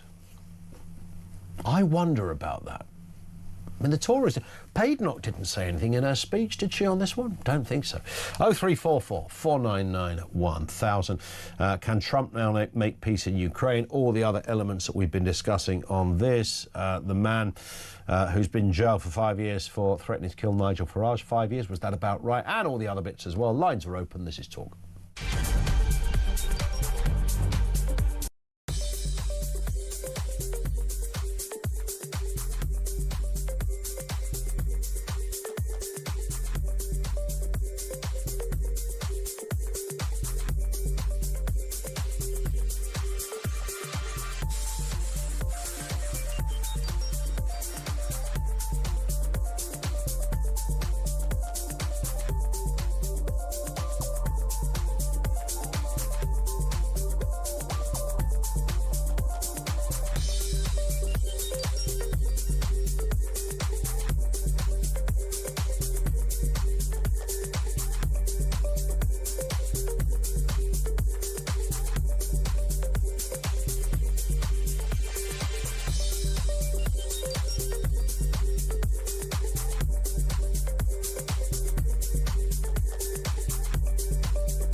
across the UK, on DAB+, on your smart speaker, on your smart TV, and on your side. This is Talk. It is Talk. Good afternoon. Ian says, Trevor, the human rights is no longer fit for human consumption. It's like trying to run my modern computer on Windows 98. It's laughable. Yeah, I don't think anybody should be a bit surprised that 3/4 of a century on, you might want to revisit a law and say, well, does it still work in the 21st century? That's a fairly reasonable thing to ask, isn't it, for goodness sake? Clayton in Dartford, if Keir Starmer has written a book on human law and human rights, I'm definitely adding that to my Christmas list for a cure for my insomnia. Yeah, apparently it's a cracking, riveting roller coaster of a read, Clayton. Looking forward to that. So let's look at the story that we broke here on Talk just a few hours ago. The Afghan migrant Fayez Khan, who entered and this is absolutely pivotal, I sense, to the case, entered the UK illegally on a small boat. He literally made that journey, has now been jailed for 5 years after threatening to kill Nigel Farage. This was a TikTok video you might be familiar with. Khan was convicted at Southwark Crown Court, protested his innocence, but well, I don't know how he protested his innocence. It was there for all to see, but was found guilty of making death threats against the Reform UK leader. Let's have a listen to Mr. Farage speaking outside the court today. This violent criminal, somebody with 17 convictions in Sweden, in 18 months' time, he will be in this country, living in a house of multiple occupancy or a hotel. He'll be free to walk the streets whilst his asylum claim is being judged. And the only reason we know about this guy is because somebody sent it to me on TikTok. And it makes me wonder, how many other Madapassers are there now in this country, or will there be as the boats continue to cross the channel? I think he makes a rather compelling point. I mean, surely you would be automatically deported after threatening to kill a politician in this country. I mean, that's right up there as far as I'm concerned. Let's speak with Layla Cunningham, Westminster City Councillor for Reform UK. Layla, always good to gauge your views. I mean, this is a fairly despicable character. I think we can all agree on that. And as the court was able to establish, he entered the country on a false name. He had 17 previous offences while living in Sweden. It's a fairly horrible piece of work, this character. But as Nigel said, there's a very real possibility that after 18 months he could be mooching around the UK, living rent-free in a home of multiple occupancy somewhere. That's most likely what's going to happen at the moment. Yeah, that's the truth. And this case exposes exactly what's gone wrong with border control and law enforcement in Britain. The system is so broken. And if this doesn't tell you how broken it is, then nothing will. He shouldn't have been here to begin with. And once again, you see that the small boat crisis, it's not just about numbers, it's about who's coming in and the risk they pose, not just to Nigel, but to everyone. Yeah. The government keeps saying it's got it under control, the farce of the one in, one out. But yeah, as you said, he will be released. I think he got 5 years. He'll do half of that, 40% of that. And we've got to say, if elected politicians such as Nigel can't do their job without fearing for their lives, then democracy itself is under threat. Yeah. And I'm just going to hark back to, when Starmer said that reform is racist, he did endanger our lives. One of our councillors was assaulted and they called him racist and fascist as they assaulted him. Yeah. And so I think we really have to protect our elected politicians. But what's really interesting is that he was actually charged for illegal entry. And the way it works is that he entered illegally, and under Section 24 of the Immigration Act, it's illegal actually to enter our country without a visa or passport. But since 1999, successive governments, especially the Tories, that law's barely been enforced. I think only 1% get prosecuted or charged, which is shocking. They've decriminalised entering our country illegally.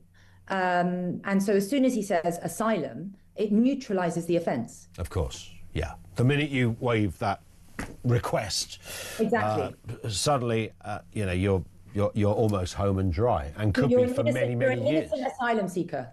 Yeah. You become this innocent asylum seeker that the state must take care of you no matter what. It really needs to be. It really needs to change. And also with a case such as this, I mean, there is no pecking order in who needs to be looked after more, politicians or non-politicians, but there is something disturbingly profound about politicians being attacked. We've seen it, Joe Cox, David Amess, we know it can happen. Nigel Farage has experienced problems before. It might be a milkshake one day, but who knows what could be in there the next day. You know, we know about this. I think there is almost a very specific, I don't know whether I'd say it's a specific crime as distinct from any other person being receiving the same threat, but there is something profound about lawmakers and politicians and Democrats in the conventional sense, being either stalked, attacked, killed, whatever the horrendous outcome. That's a very specific thing. It's very specific. I think there, of course, there's no pecking order, but politicians are a lot more in the public eye. They hold open surgeries. They hold big events where lots of people. I mean, you saw what happened with Charlie Kirk. They are susceptible. And you know, I'm going to go back to the councillor because it was very heartbreaking for me to know this 19-year-old councillor out with his girlfriend was assaulted, and they used the same words that the Labour Party kept on using against us. Yeah. And of course, that doesn't mean we want to curb free speech, as some people have implied. But when you're the leader of the country, you have to take responsibility for what you say. And when you call millions of people racist, or you put a target on our back. Because I've had people say, Layla, you know, I'd really like to stand for council, but now that Labour have called me racist, I don't want people at work thinking I'm racist.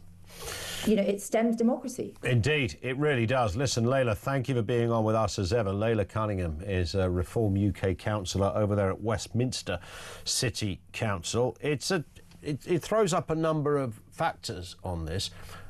The one thing that's really pinging at the moment to me is that the method by which this man came into the United Kingdom.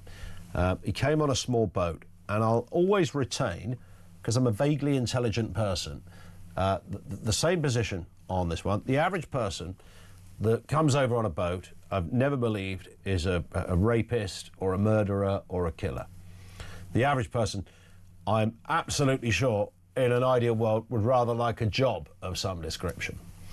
But here's the kicker, and it doesn't take much to work this out. We don't know who is who, so we literally have no idea who is the good person from the bad person. They often go, well, you know, if you get 50,000 people, what percentage of the domestic population of 50,000 would be a criminal or a wrong one? It's probably the same percentage. I would say it would probably be a bit higher, but let's say it's the same percentage. Let's say, you know, I don't know, 3% of 50,000 are likely to be wrong-uns and could do horrendous things, threats to kill, sexual assaults, murder, whatever. And by the way, there are some ongoing cases at the moment, which we can't talk about because they're ongoing cases, that are in this ballpark, where I'm talking about people who just floated across the English Channel and carried out the most horrendous offences.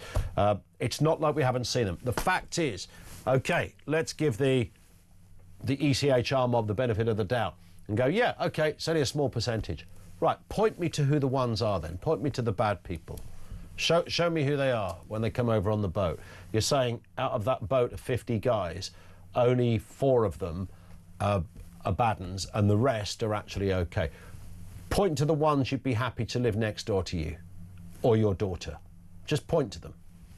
No, you don't know, do you? That's the point. That's the point. We don't know. We don't know where people are from. We don't know what their backstory is. We have no clue. There's nowhere else where you just let people in. And that's what you end up with. You end up with horrendous characters such as Fayez Khan, who threatens to kill Nigel Farage. Let's go to Carl in Liverpool on this point. Carl, what have you got for us? Good afternoon. Good afternoon, Ian. Hiya. I don't even know where to start. The guy wants to go back. Send him back. He entered. Says he wants to go to Afghanistan, right? Yeah, he entered illegally. Send him back. Why? And this is the thing, Ian. We've got many of these people locked up in our prisons. Yet the taxpayer, is funding it all. I mean, you know, that tragedy in Southport. That guy's he's still living. We should put that guy in a low light. We shouldn't pay for people like this. Yet we're paying for these mad passes. They're all in prisons. They're all coming over on the boats. It's not 3%. There's much more percentage going on because we're seeing it every day. Crime's on the up. murders, rapes, they're all on the up. It's not white people, British people committing all these crimes, Ian, you know, and yet our judicial system, rather than just, no, well, we're going to deport you, well, we'll sentence you to 18 months because that's all you're going to do. I mean, that in itself is a crime. You got Lucy Connolly getting locked up for words, for just words. Yeah, you know, this man threatens a politician with his life. It's scandalous, and do you know what? God help us if something happens to Nigel, you know, God help us. Oh, 100%. And, you know, there are people that have, particularly when it comes to, you know, you've seen the way that, you know, some people very casually just refer to anyone who votes for reform with the most extraordinary outbursts. I mean, it's sort of on another scale of weirdness and stupidity. Oh, if you vote for reform, you're a mad racist. And you hear people say this stuff and, you know, yeah, well, you deserve to be smacked in the head because you vote for... Really? We're talking about reform here, for God's sake. You know, who, if you look at the barometer of where people vote, Carl, they're actually quite a middling party, right? They're not extreme. They are, yeah, they are.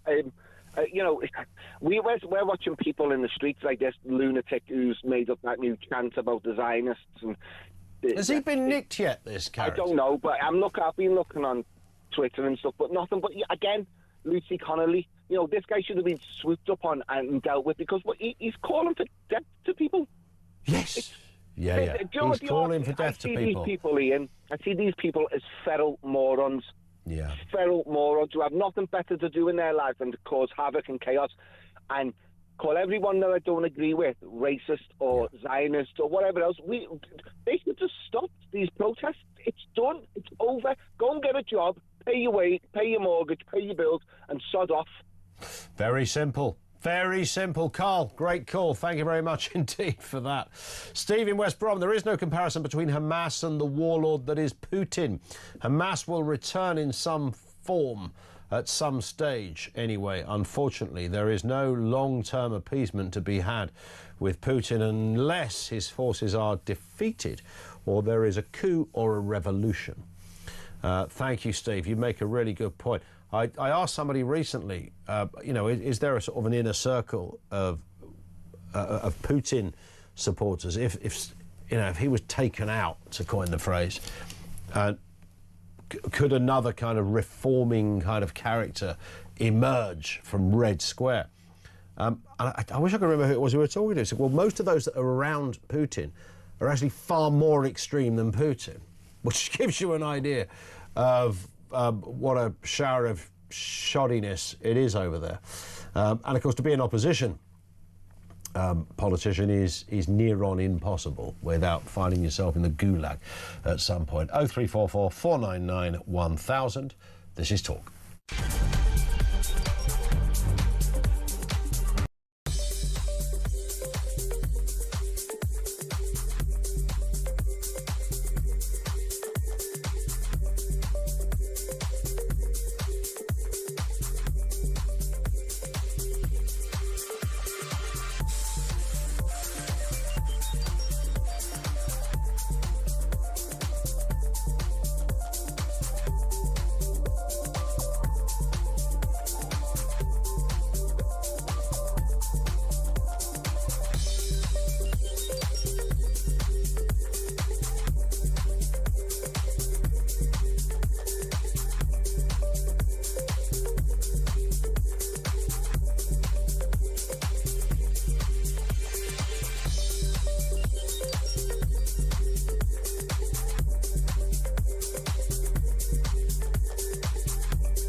is United Kingdom? Behind you. Where? Oh, I'm here. Oh, there you are. Very good. Oh, stick kids coming forward. People all came in like 20-minute notice. Oh, he's come up to speak and Trump sent him away. Others, and just so many others. And it's such a compliment to what we're doing, because what we've done is something very unique and very special. So it's perhaps the wealthiest and most powerful. Right, cut him now. Cut that. Across the UK, on DAB+, on your smart speaker, on your smart TV, and on your side. This is Talk. It is Talk 0344 499 1000. Before we go any further, we'll talk to Mark and Charlie. And just said we've got a brand new voice of doom. This is the mystery voice, but of a political persuasion. Could be recent, could be a politician from, the one yesterday was, who was it yesterday, Amy? Was it Keith Joseph? Keith Joseph. Like 50 years ago, he was in the Thatcher cabinet. So that was but they could be more modern. Who knows? Let's have a listen to. So it's a brand new one today. Let's have a listen. And I was extremely disappointed. Ooh, I can't even remember who it is. We only selected this an hour ago. Here it is again. And I was extremely disappointed. Oh, now I remember. 87222. If you want to have a crack at that, don't be phoning in because we haven't got any prizes or anything like that. But if you want to have a go, we'll let you know, assuming we get a right answer, who it is after the news at 3. Here it is one more time. And I was extremely disappointed. 87222 if you think you know. Mark's in Lincolnshire. Mark, what have you got for us? Good afternoon. Good afternoon, Mr. Collins. Hello. How are you? Yeah, I'm all right, thanks. Yeah, what are you thinking? Yeah, just about the peace deal, really. Yeah. I think we're making a mistake anyway. I don't think this is a peace deal. It never will be. It can't be for these people. Ceasefire, yes. I mean, people just seem to negate basic facts, surrounding, the history of Islam and Jews, basically, which is why these things have gone on for so long now. We're talking, millennia, isn't it, at this point, really? Yeah. This is just the latest in this last 70 years. Is just the latest in a long line of history between these two people. Because at the end of the day, there's always a contested argument within Islamic law anyway, as to whether they can have peace with the Jews. And that is, some will say that 10, 15 years is the maximum you can have a ceasefire for, then you have to press them again. You can live alongside them peacefully. This is kind of a set-in-stone Islamic thing. You can live alongside the Jews peacefully, but only if they're willing to pay you jizya and they don't attack you. Well, I don't see the Israelis going to be doing that, are they, anytime soon? Wouldn't have thought so. Exactly. So this is, as far as I'm concerned, this will only ever be a temporary thing. I mean, I can see that Hamas seem to be rebranding themselves already into the Gazan security forces, and they're appearing in plain clothes, and they almost look like our plain clothes armed officers. That's how these people look. Yeah. And you'll start to see that. My suspicion is that will filter through into the mainstream media. They'll start referring to them as that. You definitely won't hear the word Hamas again. And they will kind of essentially normalise the exact same people that committed the atrocity. And that's basically what will happen, because Hamas will do this anyway, because they still want to retain power. They still have... Well, that's true, yeah. They've not just walked away and gone, all right, boys, we gave it a good go for a few years, didn't work out, let's go home. Precisely, Ian. They'll never do that. No, of course not. They're still quiet. I would imagine many of them, if they can, they may have already left Gaza now, because routes will exist for them. We know that's going to be the case. Israel can't monitor everything 24/7. Sure. They've probably left anyway. They'll just be rearming, retraining, all the rest of it. Yep. and it will just kick off again, because it always will. Indeed, it always will. Mark, I'm going to jump in there just because I want to get another comment on before the news. You've been brilliant, Mark, and I sadly regrettably agree, I think, with Mark's analysis that that's sort of how it's going to pan out. Let's go back to what's been happening to Nigel Farage and the man who threatened to kill him. This is Charlie in East Sussex. What have you got for us, Charlie? Afternoon. Good afternoon, Ian. Hiya. Great show, as usual. Now, look, these people coming over on boats, do we know, do we have a percentage of people that actually still have their documents with them? Because that would be a slightly different thing. But what my understanding is, the majority of these people get rid of their documents.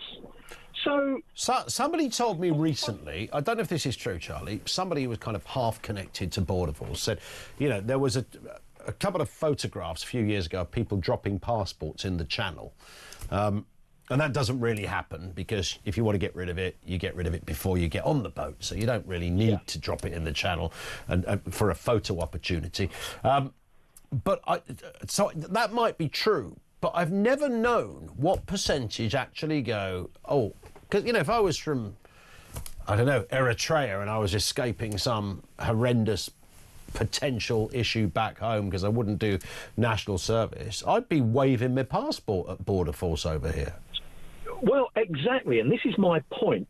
So those people, that's a different kettle of fish. Yeah.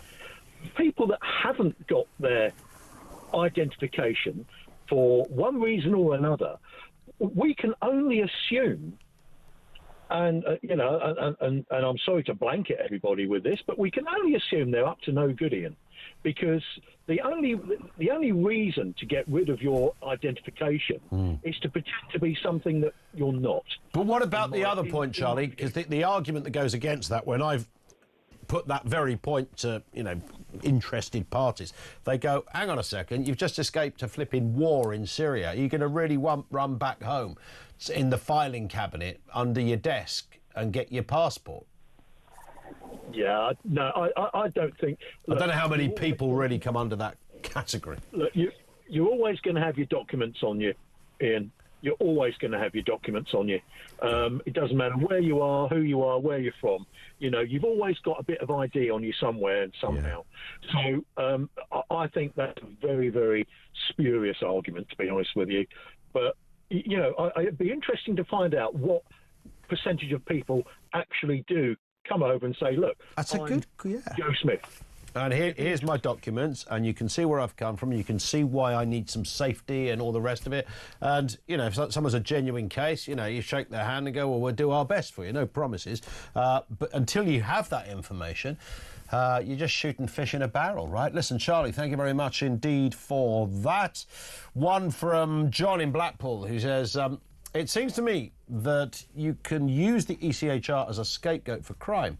It is my human right to be able to feed my family. If I cannot fish the streams nor hunt in the woods, then surely I can steal food from the supermarket. It's crazy for sure. It's a very good point. John, thank you very much indeed for that. Lines are open, 0344 499 1000. It's day one of a brand new Voice of Doom. Will we get a winner? Here's the voice. And I was extremely disappointed. If you think you know who that is, 87222. Hopefully we can tell you on the other side of the news at 3 o'clock here on Talk.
across the UK, on DAB+, on your smart speaker, on your smart TV, and on your side. This is Talk.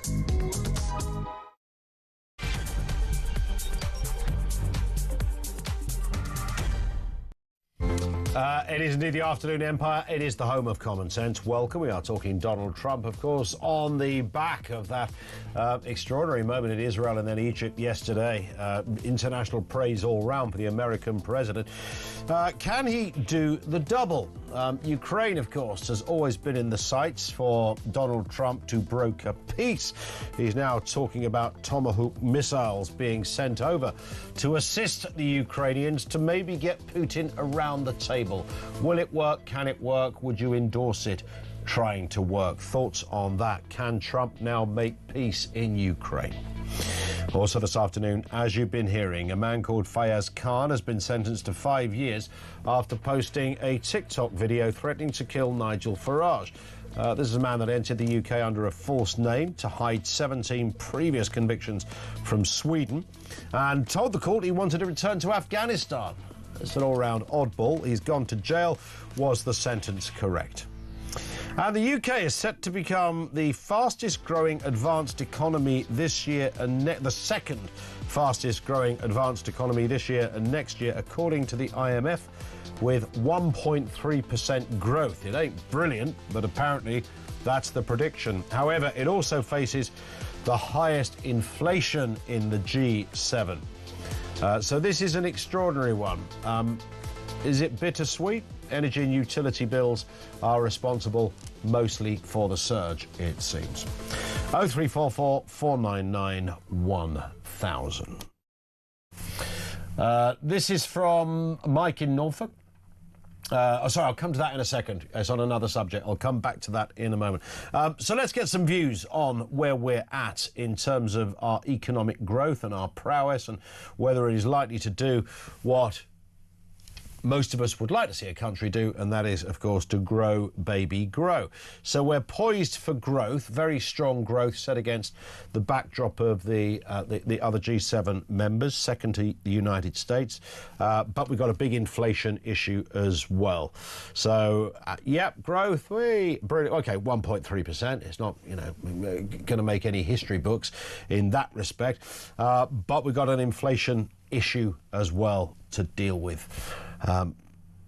Can we weather that storm and come out, at least feeling that we're finally on the up? I'm not sure. Let's speak with Helen Whately, Shadow Work and Pensions Secretary, Conservative MP for Faversham, of course. Helen, good afternoon to you. Good afternoon. It's always a tricky one, isn't it? Now you're an opposition MP, and of course you've worked in the Treasury, so you know this terrain really well. Naturally, we all want to go, hey, we've got good news for our country, but you're also an opposition MP, so that's sometimes hard to say that out loud. Nonetheless, you are loyal to the nation. What do you make of this latest move that our growth is going to be, second to the United States? House points all round. Well, look, I would welcome any good news on growth, but the figures I've been looking at today, and it's literally on the ticker under the screen, is about unemployment rising. And so what we're seeing is unemployment going up. We're seeing vacancies going down and young people being hit particularly hard by those trends. So those figures are things that are really worrying me. Of course, statistics, you can talk about statistics all you like, but I think about the real people that is affecting. And those are people who are being made redundant, unable to get into work, young people unable to get their first job. And I hear that directly from people I speak to about how hard they're finding it to get into work. Or on the other hand, businesses that are telling me that they've decided not to recruit, not to hire people. And actually, they're telling me that is specifically as a result of the government's decisions. And I think this is one of the really hard truths. So I'm saying, and not just because I'm in opposition, not just because it's my job, but also just because it's a fact that these things are a consequence of some of the choices that the government has been making. So their choices with the jobs tax in the last budget, making it more expensive for businesses to hire people. The employment rights bill that they've got going through at the moment, which is again putting businesses off hiring people because it makes it riskier for them to do so. though, all those things are destroying the opportunities for people, and you're seeing that playing through in these figures. If you, I mean, some may just extrapolate from this, Helen. Well, look, OK, there's lots of facets to all of these graphs, and any economist will know you can, look at it from 20 different angles. And if you ask two economists what the answer or the resolution to something is, you get very different answers. However, the headline is that we're poised to be the second highest, poised for strong G7 growth, second highest in the G7. That would be a good thing, right? I mean, it's 1.3%, so we're not talking about record-breaking numbers here, but better than a kick in the old shins, as they say. I would welcome an improved picture on growth compared to what we've seen with this government. I mean, when we went out of government at the general election, we handed over to them a country which had the highest growth in the G7 and inflation right back down at the target rate around 2%. So, they've made a set of decisions that have damaged growth and meant we've had higher inflation. That's made people feel poorer, less money in their pockets compared to the cost of things that they have to buy. And actually, the other bit of news that came out this morning in the data is about wages and how we're seeing particularly wages in the private sector at the lowest level for 4 years. The wage picture has been slightly improved by the fact that there's rises in the public sector pay. Otherwise, overall, it would be much worse. But people in the private sector are really seeing their wages hit against, as I said, inflation has been higher than it would have been otherwise, making people worse off. And as I say, the job situation, I mean, it's not just the data. The data is very much backed up by the conversations that I have. I go all around the country speaking to businesses, speaking to people looking to get into work. And the businesses, I mean, literally a couple of weeks ago, a business said to me, because of the jobs tax, their wage bill is up, I think it was £1 million, and that they are going to not be hiring as they would people without a track record because of the employment rights bill is going to make that really difficult for them. So these decisions by the government are just making it harder for businesses and harder for jobs. It's, to me, as a Conservative, it's not the right way to run our economy and to make people better off. I kind of assumed that was all going to go by the wayside when Angela Rayner had to kind of walk the plank, because she was pretty much the engine room behind a lot of this, but it seems to have remained, and Labour seem to be in a sort of, I appreciate it's fairly left-wing predisposition anyway, to be in a perpetual state of injustice where you look around you and you see, oh my goodness, we've got some of the toughest workers' rights in the world, as you know, Helen. And in fact, I think even EU law took a lot of our existing laws onto their books back in the day. So we didn't really need any more tinkering, but tinker is what Labour like to do, and they haven't stopped in a year or more now. Well, the fact is, and this has become so evident to me seeing them in government, is that Labour are very close to the trade unions. And many Labour MPs were funded as candidates by the trade unions. They have really close links. So the Employment Rights Bill is very strongly driven by the trade unions. And I'm all for making sure that businesses are fair employers and look after their staff. And so of course, it's right for there to be things that make sure that there's a balance on both sides. But the fact is that the way Labour is taking things with the Employment Rights Bill is just going so far in one direction. And as I said, it just means that businesses, for instance, feel like they can't take a risk on somebody. No, it's a great thing as an employer to be able to employ somebody who doesn't have much of a track record, but you meet them or they're really keen for the job, they've got a good story to tell, you're going to take a risk on them. But you're less likely to take a risk on them if you don't have a period when you can make sure that it works out and let them go if it doesn't. Yeah, I mean, I always thought that was fairly standard stuff. But, hey, we're in strange times. Helen, lovely to have you on with us. Thank you for your time. Really appreciate that. Helen Whately, she is Shadow Work and Pensions Secretary. Thank you to her. Conservative MP for Faversham. Maxwell Marlowe is not a Conservative MP. In fact, he's the Director of Public Affairs at the Adam Smith Institute. I didn't want to malign you in any way there, Maxwell. I was just for clarity, really. However, you can think outside of the any restraints of a political party because of what you do. Your assessment, then, if you would, this IMF projection or prediction, whatever way you care to slice it, over the next year, the UK is going to have second best growth, but we've got an inflation problem. I mean, They are correct, but at the same time, this is tallest dwarf syndrome right here. Yeah. I mean, we are not growing at the pace we should be growing. I mean, look at America; they've got the rockets on, really, and you can see, from the data that the Bureau for Labor Statistics publishes, that the American workers are being paid extraordinarily well. There are area managers for gas stations in deepest, darkest America who are paid more than the Prime Minister is. So, I don't think we should be jumping up and down about this. I mean, again, I agree with Helen that this is good news. The economy should be growing. I'm glad we're not. I'm glad we're not sliding into recession in the way that we were maybe last year. But nonetheless, a lot of this is driven by increased public spending. That means your money, my money, that was pulled out of our pay packets and into tax is just being recirculated around the economy. And I don't know about you, Ian, or your listeners and viewers, but I think we know how to spend our money a bit better than the government does. 100%. What is behind this? I mean, I know Labour are behind this, but I mean, what is the... I mean, whatever we think of this current government, or any government for that matter, Maxwell, the bit that I wouldn't understand, you'd imagine there are certain irredeemables in this world. And you could walk into the Treasury and go, right, Rachel Reeves or whoever else, whether it's a policy on, as Helen was saying, workers' rights, you go, right, if you do this, this will definitely happen. No doubt. So you might think that a politician would go, oh, God, thanks for that advice. Let's not do that then, because we don't want that to happen. So we won't lob employers' national insurance into areas of small business, because that is, by the way, taxing the working person, despite promise not to. And we won't put mass rules and regulations in, as Helen Whately was saying, because that might just put people off hiring. You might think that is kind of for anyone to see that and only draw one conclusion. What happens between logic and implementation? Where's the weak point? Helen mentioned the unions. Is it that?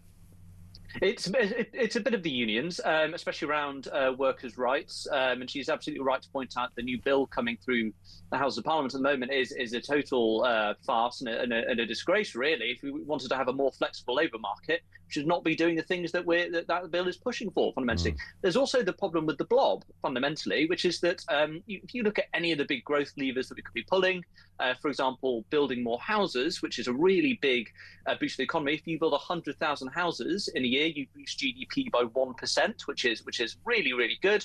As we saw with figures released this morning about housing in London, we've barely broached 20,000 houses so far this year in London. So how on earth are we going to be able to to pull on those areas? And the government is struggling to level with the blob. And even the former head of the Institute for Fiscal Studies, just after leaving his post, said the Labour government just was not prepared to come in with a really clear policy agenda and to pull on those levers. So that's a huge issue. And finally, Ian, there's the tariff problem, actually, from Donald Trump. So we may have a very low tariff rate, but because the way in which our economy is structured, we're not what we call a prime economy in the way that China or America is, or even the EU. We're smaller than the EU customs union or single market, for example. Yep.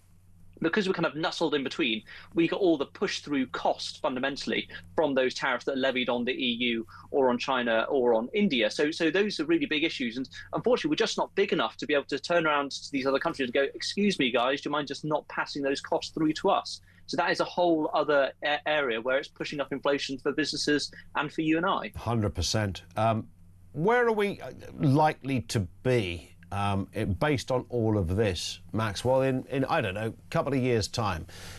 Is this just going to be sluggish? Are we going to still keep seeing these figures of 0.this% or 1-point-something%, and it just doesn't do very much? Will America continue to grow against all of this? What's your assessment of the next 18 months or so?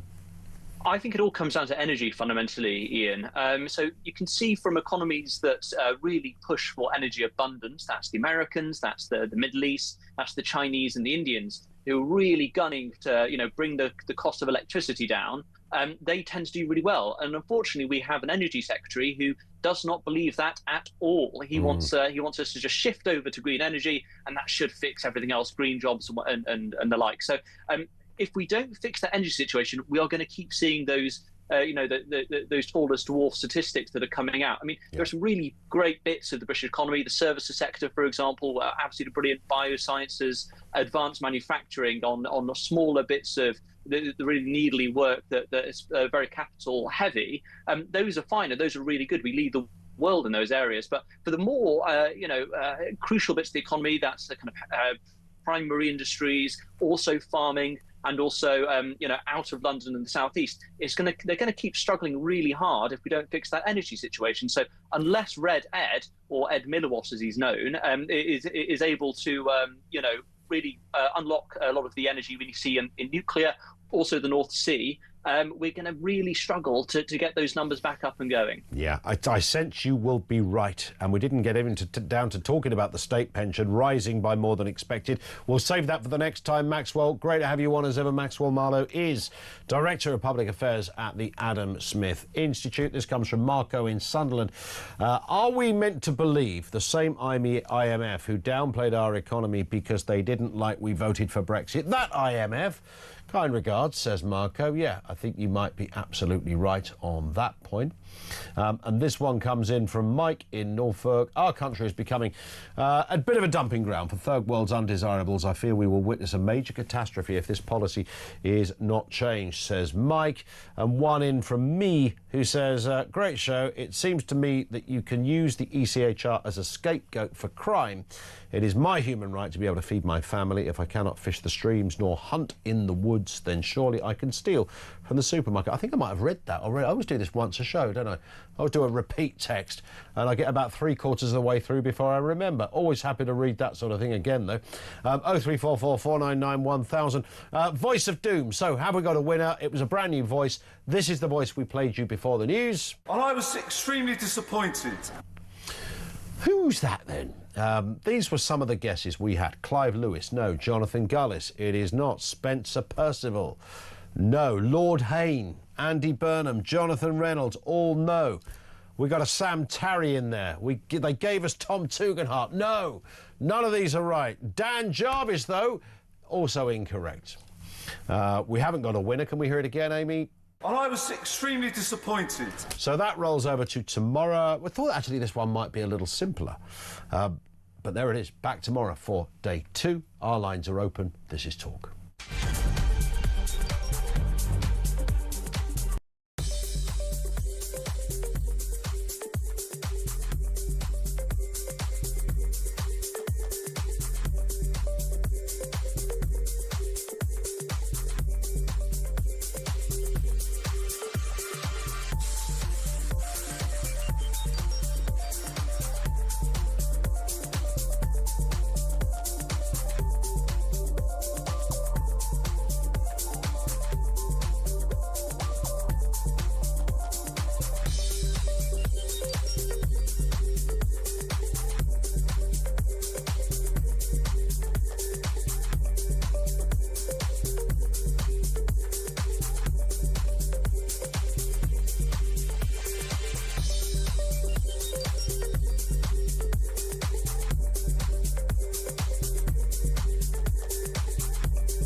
Where's the United Kingdom? Behind Where's you. our friend?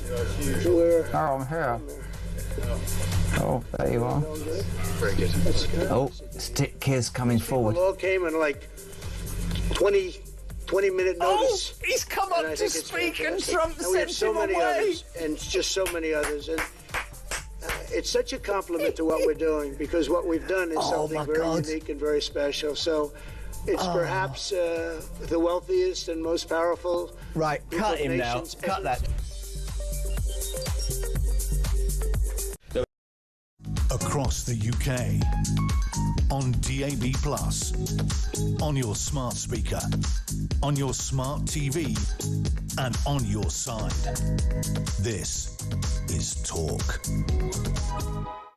Jonathan in Cheshire says, Ian, in his speech, Trump threw out that there's a clear threat. He mentioned their military capability to knock anyone out, their investment in new hardware, and he prepared to us them and he is prepared to use, I think I should say, use them anytime, anywhere.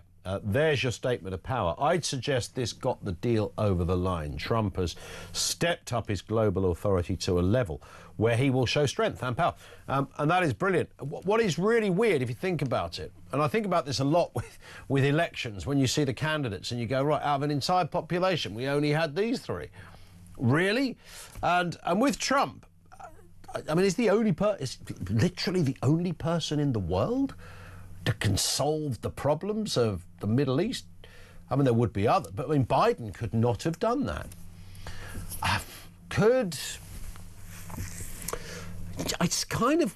It's hard to assess if a previous leader could have done it.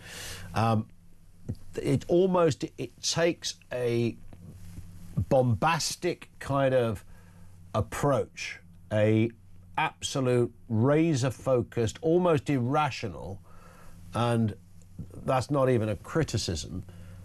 You know, the credentials of being a CEO and a hard hitter in a company. You have to have a kind of psychopathy in your DNA. You have to be able to make decisions without, if you cried every time you fired someone, you'd never get anywhere. That's the obvious example of that. And this is kind of in the greater level. You've got to be that person. And the reality is, certainly in politics in the 21st century, we don't roll like that. We've got too used to this kind of clinical, odd, bizarre, as I always seem to say, pre-prepared statements and press releases, clinical politicians, all grown from the same place, Oxbridge, worked for an MP. No real grit thinkers, fire in the pit of the belly. We haven't got any of that. We certainly haven't over here. I find that staggering and really sad. Anne-Marie is in Lanarkshire on this issue of Farage. Anne-Marie, what have you got for us? Good afternoon. Hello. This illegal immigrant had committed, you said, 17 crimes in Sweden? Yeah, he's got 17 on his rap sheet over there in Sweden. Spend any time in jail in Sweden? Yeah, I don't know what happened there. It's curious. I mean, it is possible, as we know over here, Anne-Marie, you can do 30 things and still not go to jail. They're allowed to wander about Europe. It's very strange, as Nigel Farage is the EU's nemesis in Britain. They don't like the man. They don't want him to get into power. They want Keir Starmer, who must have done a deal with the EU, to drag us back into the EU.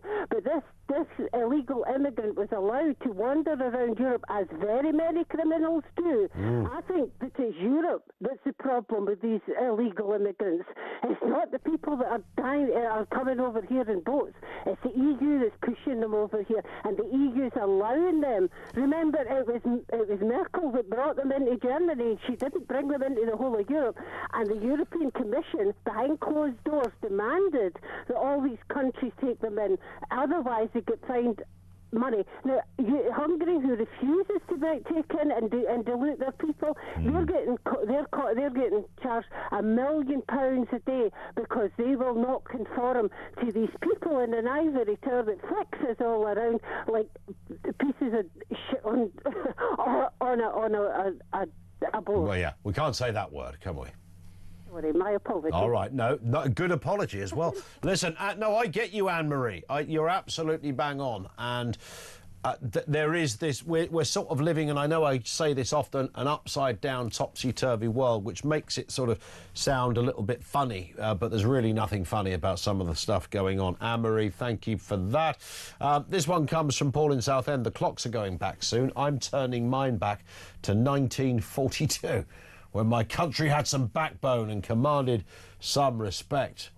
It's a great question, isn't it, where you'd kind of return it back to. You might have different criteria. So if you're going to go back for music, that might be a different reason than going back for politics. We mentioned yesterday that Margaret Thatcher would have been 100 yesterday. I think that would have been kind of interesting. Even I was slightly too young to embrace or certainly understand Thatcherism when it kind of came in. I'd like to have I'd like to have experienced as an adult the excitement of a country changing. Now, I know not everybody felt that it was exciting because lots of other stuff happened. I feel quite strongly about how the miners were treated, but I understand the arguments behind closing mines. You can wear more than one hat. But to have been a fully grown adult, to have seen that in action, the Thatcher change from absolute staunch socialism through to the first time a capitalist first world country. We'd have gone there eventually anyway, but Thatcher was the person that sped that process up. Let's go to Robert in Hertfordshire on the peace deal. Robert, what have you got for us? Good afternoon. Is it going to work? Good afternoon, Ian. Just before that, because you was talking about Thatcher, I want to wish her a belated 100th birthday. Yeah, she's listening as well, apparently. Well, if it wasn't for her, we wouldn't be me and my wife wouldn't be where we was. And I think there's a lot of people feel very strongly on that exact point. But the thing not about you and your wife, about themselves. Yeah, we bought our place off. I'm going to name it. Don't make no. I'm going to Islington Council. Okay. We bought. Now they were saying that the trouble was with Islington Council, they didn't use the money from the sales to rebuild. Weren't they stopped from doing that, though? No, they wasn't. That's a fallacy. Is it? I will not have that. I will not have that. Because my dad only bought his council house because he was a self-employed painter and decorator, and his accountant said, "Oh yeah, if you buy it, they're going to put the money into building more council houses," and never did. No, and the thing was, they snatched our hand off for our money, and they really, really did muck about it. Even when we sold it 3 years ago and came here, they was terrible. I mean, they was terrible. Anyway, if I can go, that's that, right? I'll tell you what happened. It was quite exciting because you claim your right to buy, you pay £20 and you get the certificate. Yep. And that's how it works, And but they never reinvested. They never reinvested the money at all.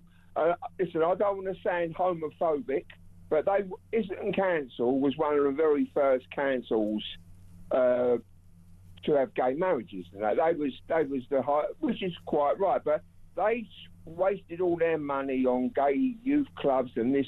Now, you probably get I'll probably get some complaints. You're saying there's a lot of gayness going on in Islington. What?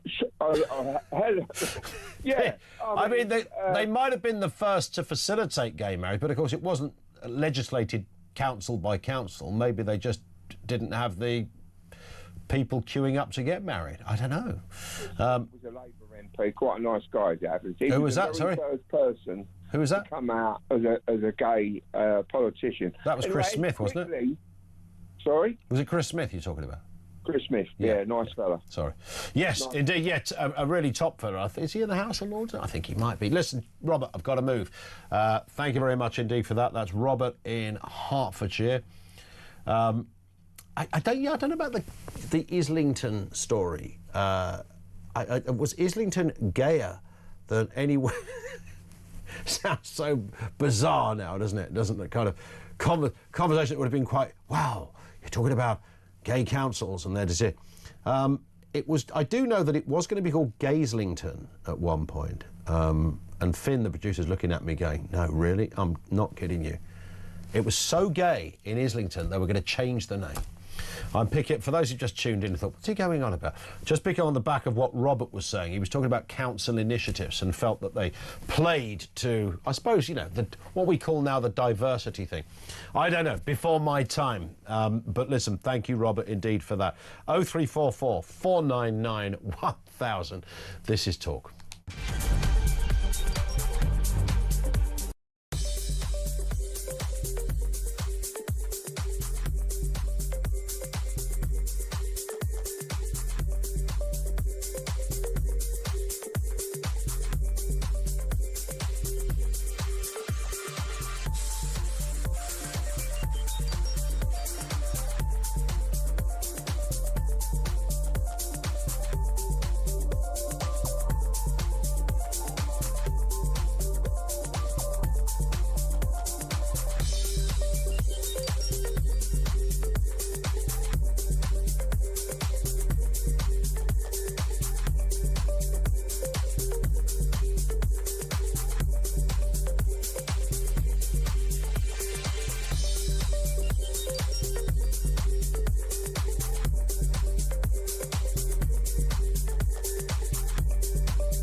Across the UK, on DAB+, on your smart speaker, on your smart TV, and on your side.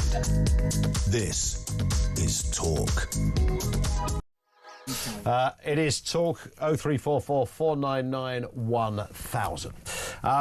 So let's look at this smacking story. I was kind of intrigued to see this this morning. We've got people like Alan Shearer and Michael Caine, dozens of celebrities are urging Sir Keir Starmer to ban smacking children. This is would apply to England, claiming it's damaging and a harmful practice, backed by the NSPCC. Their letter points out that England still allows reasonable punishment, lagging behind Wales and Scotland, who've got outright bans on this.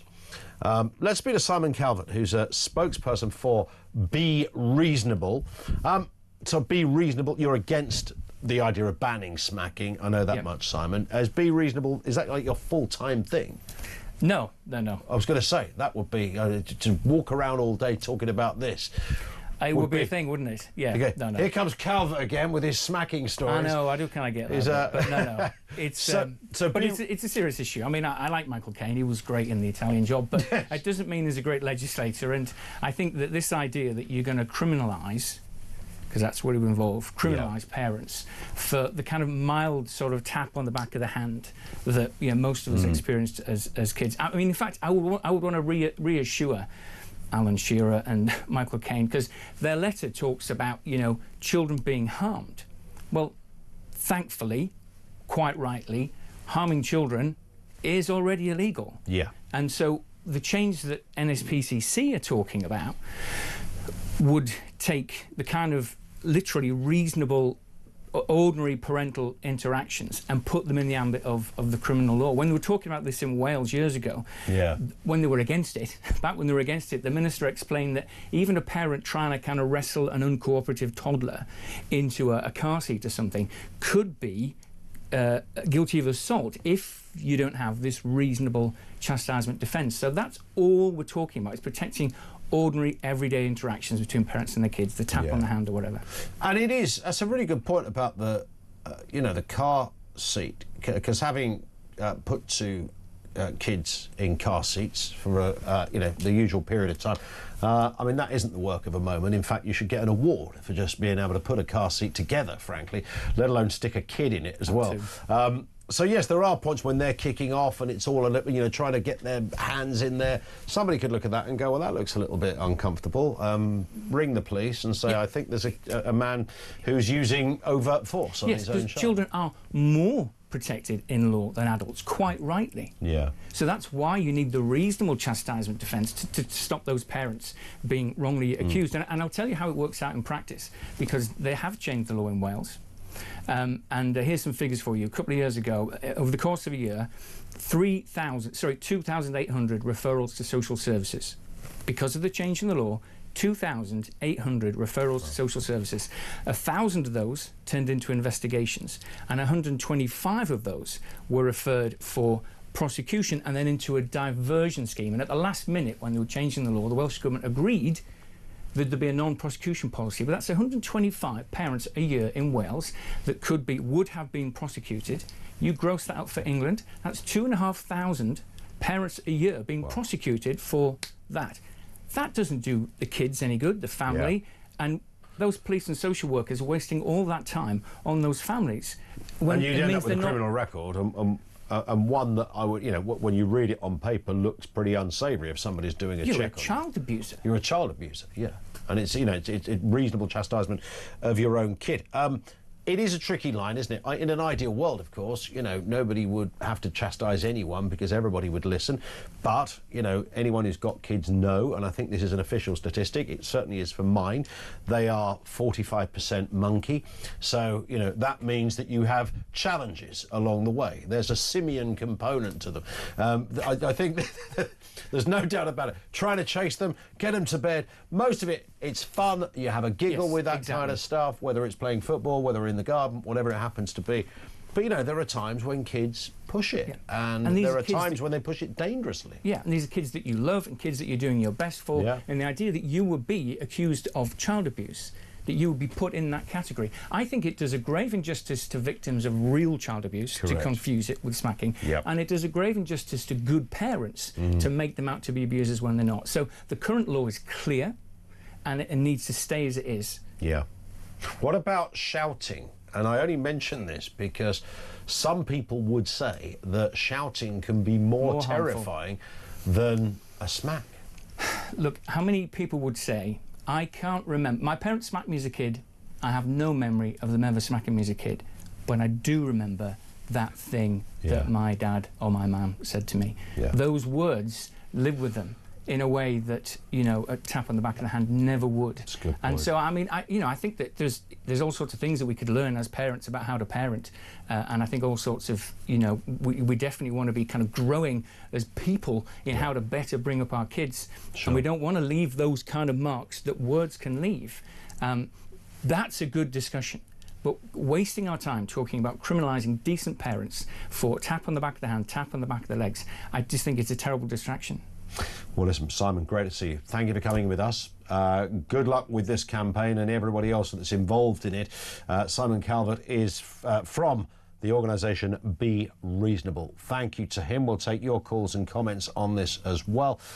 Lots to get through. Just before I go to Jill in Cornwall, this in from Simon, who says, forget the ECHR laws. Britain needs to stop trying to work with the laws of old. We need to work the other way round. List what are the basics that Britain wants to see. For example, it should be straightforward. Anybody entering Britain at any time causes any trouble will be removed unless it was absolutely proven self-defence. Any migrant in the country for work has to complete 10 successive working years to gain any access to any benefits or the NHS. This should be clear. A clear list for people to read. No ECHR laws can possibly trump that list. So basically, the above basically trumps any ECHR laws. Seems perfectly reasonable to me.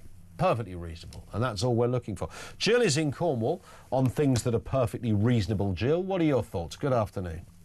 Well, good afternoon. We need to get rid of the ECHR. I mean, for some reason or the other, we obviously think we are so stupid and sick and badly educated and immoral and all the rest of it that we need another country like Brussels to tell us how to do what and when to do it and how to live and everything else. I'm sick of it. I'm absolutely sick of it. I mean, it's because of the ECHR that we've got so many problems. I'm not saying all the problems, but we have a lot of problems that are to do with the rules and regulations that we've agreed to abide by as a result of this particular organisation. Yeah, I mean, it wouldn't, I would imagine, be the work of, you wouldn't need experts beyond the current comprehension of mankind to work out that you could take the good bits and put it into British law, right? And then get rid of the bits that are hindering. Well, and do we need it? I mean, do we need... I mean, we can think for ourselves, and well, maybe not. Maybe the justice system is gone to the dogs. I don't know. Sure. I just feel at the moment we have a situation where the justice system is a load of rubbish, and some of the things it's coming out with, I can't believe that these people are supposed to be so intelligent and legally trained that they know what they're talking about. But we've got a situation now where everything sort of revolves around someone else, some other country, some other bunch of numpties to tell us how to live. And there are so many intelligent people in this country. My goodness me, some of the people that call into the show, they know what they're talking about. They sound sensible. We don't need a law to have to live by in order to sort of do things the right way. Spot on. You speak a lot of common sense, Jill, and I thank you for that. Really appreciate it. And you also find that a lot of laws are already kind of in place, right? And that, they as our last guest said about smacking children, if you assault a child, that is already illegal. We know that. You're not allowed, even your own child, to just punch your child in the face, squeeze their arms to the point of bruising and all the rest of it. You're not allowed to do that. It's still assault, even if it's your own kid. And I think you would probably find there's lots of areas within the ECHR where those laws are already there. But there is a common sense component where we know the ECHR has been... It's not a panacea, by the way. If we got rid of the ECHR, it doesn't mean we're not going to see some cranky and wonky decisions about people claiming they have the right to stay here when they clearly don't. The ECHR is not the thing that stops everything. So it's worth just bearing that in mind. Grace is down in London. Grace, what have you got for us? Good afternoon. Good afternoon. Hiya. I do hope that the current peace deal in the Middle East holds up, and I do hope that there can be progress made with the situation in Ukraine, but I don't feel hugely optimistic. And I think one thing, well, a number of things that seem different about the Ukraine situation from the situation in the Middle East is that Putin has quite a lot of resources, and Trump, because he's all about his own ego, is a bit, I don't know, susceptible to being tickled by Putin. But is that not what is needed, the ego bit? Well, I ultimately don't think the ego is a good thing, and I think... I mean, you're a Christian. Jesus must have had a massive ego. No, Jesus allowed himself to be brutally murdered and to have our sin placed upon him. So but didn't he also tell people he could walk on water and turn the fishes into thousands? Well, yeah, but that's because he did. Well, he didn't, did he? I mean, let's be honest. Why do you presume he didn't? Because that would make him, I don't know, make him magic or something. It's like sort of believing in psychics or, stuff like that. Well, no, I mean... You take a little fish. I've been down the chippy. I couldn't turn that thing into 5,000 for love nor money. Yeah, but that's because you're not God. Well, I think there's a debate there, to be honest, but that's another story. I mean, I have found it interesting how Trump said with regard to Ukraine that he thinks if he can get a peace deal there, then he'll get into heaven. But that's not what the Bible, which he's been trying to flog copies of, says. The Bible says that the one way to heaven is specifically through Jesus, not through what we achieve. Although achievements can be great things, actually it's not about what we do or don't do. It's just through Jesus, and each person can make that decision for themselves. But it seems ironic to me that Trump would want to sell lots of copies of the Bible and not read it at all.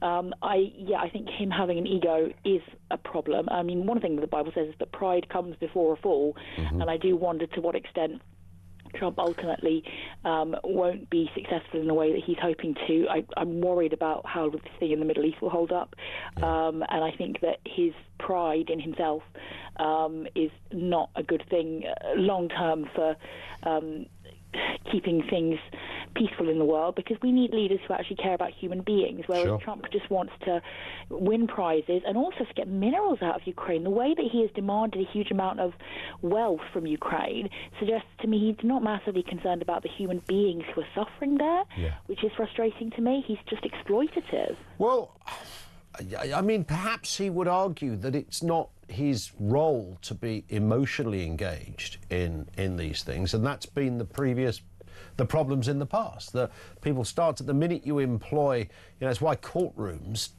judges tell you to leave your emotions at the door and deal in facts, and that's arguably what Trump is doing here. Is he dealing in facts, really? Well, the fact not sure about that. Well, the fact of wanting peace, I think that would be fair, wouldn't it? Well, like I said, I don't feel that wanting peace is necessarily his motivation at all. And in terms of facts, he does just make things up on a whim. He just brings things out of thin air. He's a bit of a nut job. I think we all know that. But you can even a nut job is, can have a moment like the even a stop clock is right twice a day thing. Yeah, it can be, and there are some things I agree with him about, such as the biology of male and female. But I would really love it for world leaders to genuinely want good for humanity, because I think that some of us do. I really want to see peace because I'm concerned about human beings. And I think you wouldn't think it would be that hard. You wouldn't think there'd be any disagreement on that anywhere. Anyone, any colour, any background, any religion, anything would go, what do you want? A nice, peaceful world or a really horrible one? You might die if you walk into the wrong field or go across a certain border. Everyone would go, let's have a nice, peaceful one. That'd be really good. Love the peaceful one. I looked at the bad option. I couldn't see any merits in it, so I want the peaceful option. That, you would imagine, would be, easily. It's the 21st century. We haven't yet got to that stage where mostly men, who can make those decisions will make those decisions, and it's probably ego and more that gets in the way every time. Grace, thank you very much indeed for that.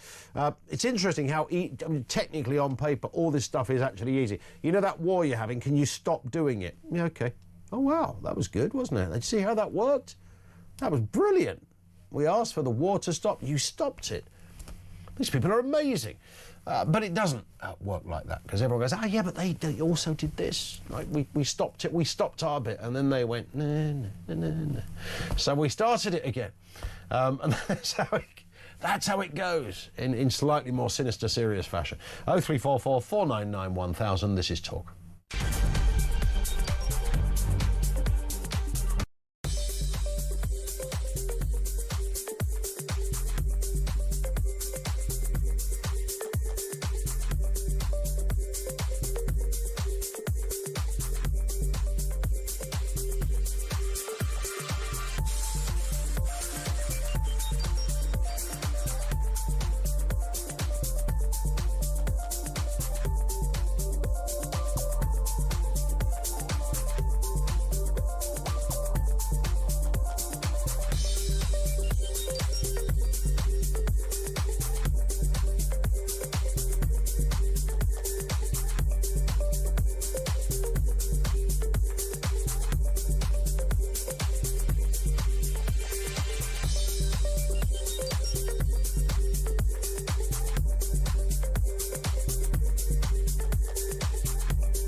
real risk. The troops have come out just a couple days ago, so it is effectively free now, would you?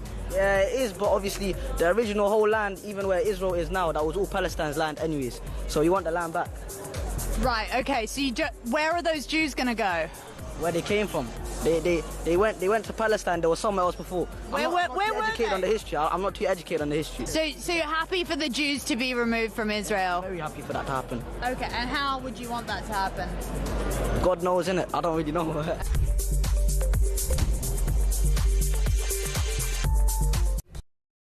Across the UK, on DAB+, on your smart speaker, on your smart TV, and on your side. This is Talk. It is Talk 5 to 4. Let's go to your calls. This will be Jill in Devon. How you doing, Jill? Can you hear us, Jill? I'll tell you what, we'll come back to you, Jill. Let's go to Herbie in Harrow. Herbie, what have you got for us? Afternoon. Good afternoon. Well, this uncontrollable immigration just proves the point that we've got no idea who's coming into the country, what they've been up to in the past, what their records are like or anything else. And this might be the ideal situation for the government to say we need ID cards. It worries me to see that this that's a good point. Happen. Yeah. It's a good point, isn't it? That's why we need them. Look, terrible stuff going on. Got to get the ID. I mean, it's interesting that the ID card thing, Herbie, as you will have noticed, has gone through about 17 evolutions, and it was only announced a month ago. Well, I know, exactly. Well, I'm going to do a campaign against it, believe you me, and I've got something really nice up my sleeve for it. I haven't heard, I'm pretty sure, I think Nigel Farage said he would go to jail rather than have one. Now, this is a man that might be the next Prime Minister, of course. If he retains that, he will obviously promise, I would assume, that reform will get rid of the idea. I haven't heard it from the Tories necessarily. Well, no, the problem is, Ian, I don't think any of them really understand what it's all about. You're giving away your identity, and if your phone gets stolen, the identity goes with it, and you've lost every credibility that you could ever have. Yeah. But then, what about, don't countries like, you know, India have got a billion or more people on this system, and Estonia, I think, do rather well out of it. Have they not? They must have found workarounds for this. So you've got a kill switch or whatever if your phone goes bang. Well, it may. Well, we don't know because, unfortunately, a lot of things are disclosed to us because of security and God knows what else, Ian. And you know, we really don't know what is behind it. I know that this could happen because the Israelis done it with those phones in Gaza, didn't they? Where they blew them up at a certain time. Yes, they did. The pagers. Yeah. Yeah. Exactly. Same. It could be done. Same point. Herbie, great call. Thank you very much indeed for that. That is Herbie. This will be Davey, who says, brilliant to see Trump humiliate Starmer. I didn't be named after a car. I didn't like the Starmer thing, the Trump thing. I hated that. If I was Starmer, I'd have. Well, you didn't like my little clip yesterday? I didn't. No, I didn't. I missed that, but I only saw the thing where they went, "Oh, Starmer thought he was going to give a speech." It's like I did it like the Eurovision Song Contest for about 20 minutes. I love that. I mean, I like what you did with it. But what I'm saying is he's that such a knob. Sorry, can I just say Trump? That? No. The other one. Sorry, I know it's the wrong language. I just see such an inconsequential... But what would you do in that position where the president goes, come here, and you walk over and then he ignores you? Because the way he's... Because, what, honestly? He shouldn't have even been on that damn stage. He recognised Palestine, and we had a spokesman for the Israeli embassy in here saying that France and Britain were almost complicit in causing problems for that agreement to be made. Why are you taking all the credit? You could see him positioning himself. Well, I've got to stand next to Trump because I'm his super friend. No, he hates you. I'm convinced that he hates Macron and Starmer. No, I'm do you know, utterly I can convinced. tell you, intel from the Oval Office, yes. He really likes Starmer. He doesn't know why he likes Starmer. I don't think he does at all. He just likes I think he liked him because of the trip. I think he's going to... I thought he basically gave him a second one yesterday in public. I thought it was brilliant. I'm not saying there's something going on there. I'm just saying... Can we talk about I think he likes him because he's no threat. Do you really believe that? I think he thinks he's an idiot. I genuinely think he thinks he's an idiot. He probably thinks, well, I've got no dealings with this man. But it's supposed to. We are an embarrassment on the world stage, aren't we? Well, it's not been good lately. No. What's been big today, apart from What's been big? You were about to say something about Finn, our producer. Have you seen his trousers? Rupert the Bear. He's got a little bit Ruperty. He's doing a good job, though, isn't he, when he's here? I think it's here. I think it's all right there. He's put his leg up as well. I did that. I did a muscle. What's been big? Your back went. Yes. We've been talking about Trump and Ukraine. Can he now do Ukraine? You know, is that possible?